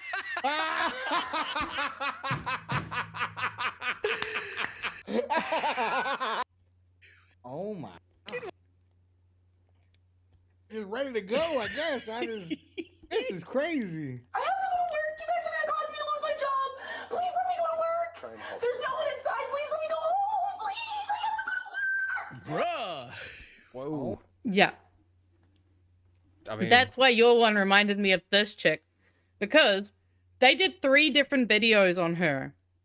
So she has a meltdown on this one, and then I've got the maybe next she one just lined eager to up. go to work. You know, she just loves working. She's a workaholic. Oh my God! Why are you? Get away from me! I can already hear. Oh, I'm late for Her, she rear-ended him, and I'm trying to talk to her and just calm her down. Yeah, so she rear-ended him. Officer, I have to go. You can't leave yet. Oh, she gotta get back to work? Yeah, She gotta get to work, man. Order! I have food in my car. I have food in my car. So she's door dashing right now. Oh, there's food in her car. Yeah, no, that's So she important. was door dashing, rear-ended someone, and now she's screeching at the top of her lungs that she's too busy. And again, it's the same with that other video. Like, if you want to go find that other video, it's so good to watch the whole thing. Because actually, her boyfriend gets tased in the first video. Oh. No, In the I'm with her. junk. Let her go. Set her free. Let her finish the DoorDash, then arrest her. And then yeah, there's also a third There's 4 people that are one. just sitting there going, "Where's my fucking food?" This is That the could have happened third to one. you. It could have happened to any of you. Come down the stairs and do that. No, he was in the window. I flung out the window, ma'am. That's what I'm saying. He took right here. So the cops were over here. Something glass was thrown out the window from. Was it Luau week? behind. I did too. Oh, wait, there it is. That's her, I think. Came and told the neighbors to call. I did too. I did too. I did too. I came downstairs and said to call the cops. Oh wait! What did I do? Oh yeah, get her. Oh my Just goodness. repeat offender. So They're yeah, a little that's too keen. Arrest her. But also, she's insane. Oh, yeah. Absolute Like, I'm not- maniac. I don't feel too bad, but I do wish there were better avenues than for the shit to be. Yeah. People But at the with same time, she mental also health seems issues to being be arrested. quite the instigator of a lot of it. Yeah. So she does seem to be a bit troubled. It's giving borderline personality disorder. Probably. Like, not gonna lie. And that's what it's given. Anyway. But But yeah, yeah. that was my last little. Yeah, I think that pretty much takes us to the end Yeah. of the show today, so we can wrap it up a Actually, bit early there for once. So Got a song ready for you the got a outro. song? All right. Well, if you want. yeah, if you send me the link, because I'll play it, because I got a little thing that shows Oh, the okay. artists and stuff. Oh, Yeah, okay. so if you just put it alright, down there, alright. the outro Yeah, song just check. area. Oh, okay. I was gonna check in the Discord, but that works too. But yeah, thank you everyone for joining us tonight. Thanks for the stragglers that decided to hang on to the end, even though we hadn't had news for like the last half hour. But We having a fun time. Just chilling out. There's a lot fucking going on. That's what I want the part of the show to be. I do want like this last half hour just being a bit more chillax. If anyone has anything, like, it's better to react to things when we haven't seen them. So if anyone wants to go into the Discord, send us stuff, we'll react to anything like that. We're happy to do so. Just let us know. And I might even make up a Google form actually, because funnily enough, the guys that we're watching, they have a form set up for people to recommend videos. Well, it's way better when you don't know. So yeah, exactly. It's nice to actually react to stuff, not like prepare your reactions. Exactly. And yeah, so definitely always keen on feedback. I got a message from Kiwis suggesting that I mod up Laura, which was a really good point that I hadn't thought of earlier. I don't know. I'll do that after the show. Oh, go on. We can't make it all greenies. Oh no. Actually, wait, no. I mean, we can. Kiwis Skirt's Labour. That's right. We got representation. Yeah, exactly. We got a Labour moderator, so now we need a. Oh, maybe that's why he thinks we're pro Chris Hipkins. Oh. It's because of our moderator. Yeah. No, we just got Labour bias in the chat. Right. But yeah. But nah, it's been a nice show. Yeah. Enjoyed hanging out with you all again on a Monday, and I'm sure I'll see you all on Friday, and then Monday again. All right. Keep going. Thank you. Well, very much. maybe didn't you say your family's coming on? No. Easter? No. Oh, So no, I've cleared that we're up. good. I am working on Easter, and we're gonna do three day Easter weekend, Saturday to Monday. Oh my goodness. I was gonna say, with your family? No. Maybe don't tell us that on the internet. I do not want to talk about Oh my goodness, let's get out of here. All right, thank you everyone. Kakite anō, thank you for joining us. Hello, and welcome back to another episode of Talking Video Games. Take me off. There we go. We continue today in our series of games with simple plots. I thought you might like Guests, this one. please introduce yourselves and tell us the plots of your games. I'm the chef from Burger Time. I make the burgers. Hello, I'm Centipede. I just kind of moved down the screen. Hey, I'm Snake from Metal Gear Solid. My game's got a pretty simple story. Snake, I don't see your name on the list. My friend Cloud Strife told me to come on this show and talk about Oh god, no. It was the distant future 2005. All I wanted to do was chill out and retire. But genetically enhanced renegades named Foxhound stole a bunch of nukes and had shit on lockdown. Okay, we're past our time limit, Snake. Colonel Campbell said I had to infiltrate before they start a nuclear conflict. What a bunch of jerks. You're a bag of dicks. I climbed through an air vent and saved two guys. They shared top secrets and suddenly died of 2 heart attacks right out of thin air. Both within 5 minutes. Oh my god, I don't care! Then I met Meryl, a high box of rock, and I fought a gunslinger named Ocelot. But a cyborg ninja cut his hand away. You know, normal shit that happens every day. This is Snake, there must have been a mistake. On the show, you gotta get right to the point of the game. Like the shit from Gallagher. I shoot stuff in space. And this car from home position. I'm a car! That's great! You know we've been through this before with the boy that's driving. Talk to learn, I contemplated ending my life. So let's keep it nice and simple like the hero over there. I'm literally just a yellow square! Who cares? I tried real hard to find a Mac named Rex. And then she came back in the mix like Jack. It was Grey Fox and I fought Volk and Raven. A big motherfucking Alaskan shame. So we killed that guy, but before he died, he said Meryl liked me. I almost cried. She's a little hottie pants, ooh me, yeah. It would be so great if you died right now. I killed Sniper Wolf, who was absurd and high, and then murdered 3 guys and an evil robot. So Liquid Snake and I were left alone. He said that I was his brother and a superior clone. Then he died of a virus and thinking fast. Meryl saved us. I don't give a frog's fat ass. So we stayed together till the 7-year itch. And now you know the simple plot of Metal Gear, bitch.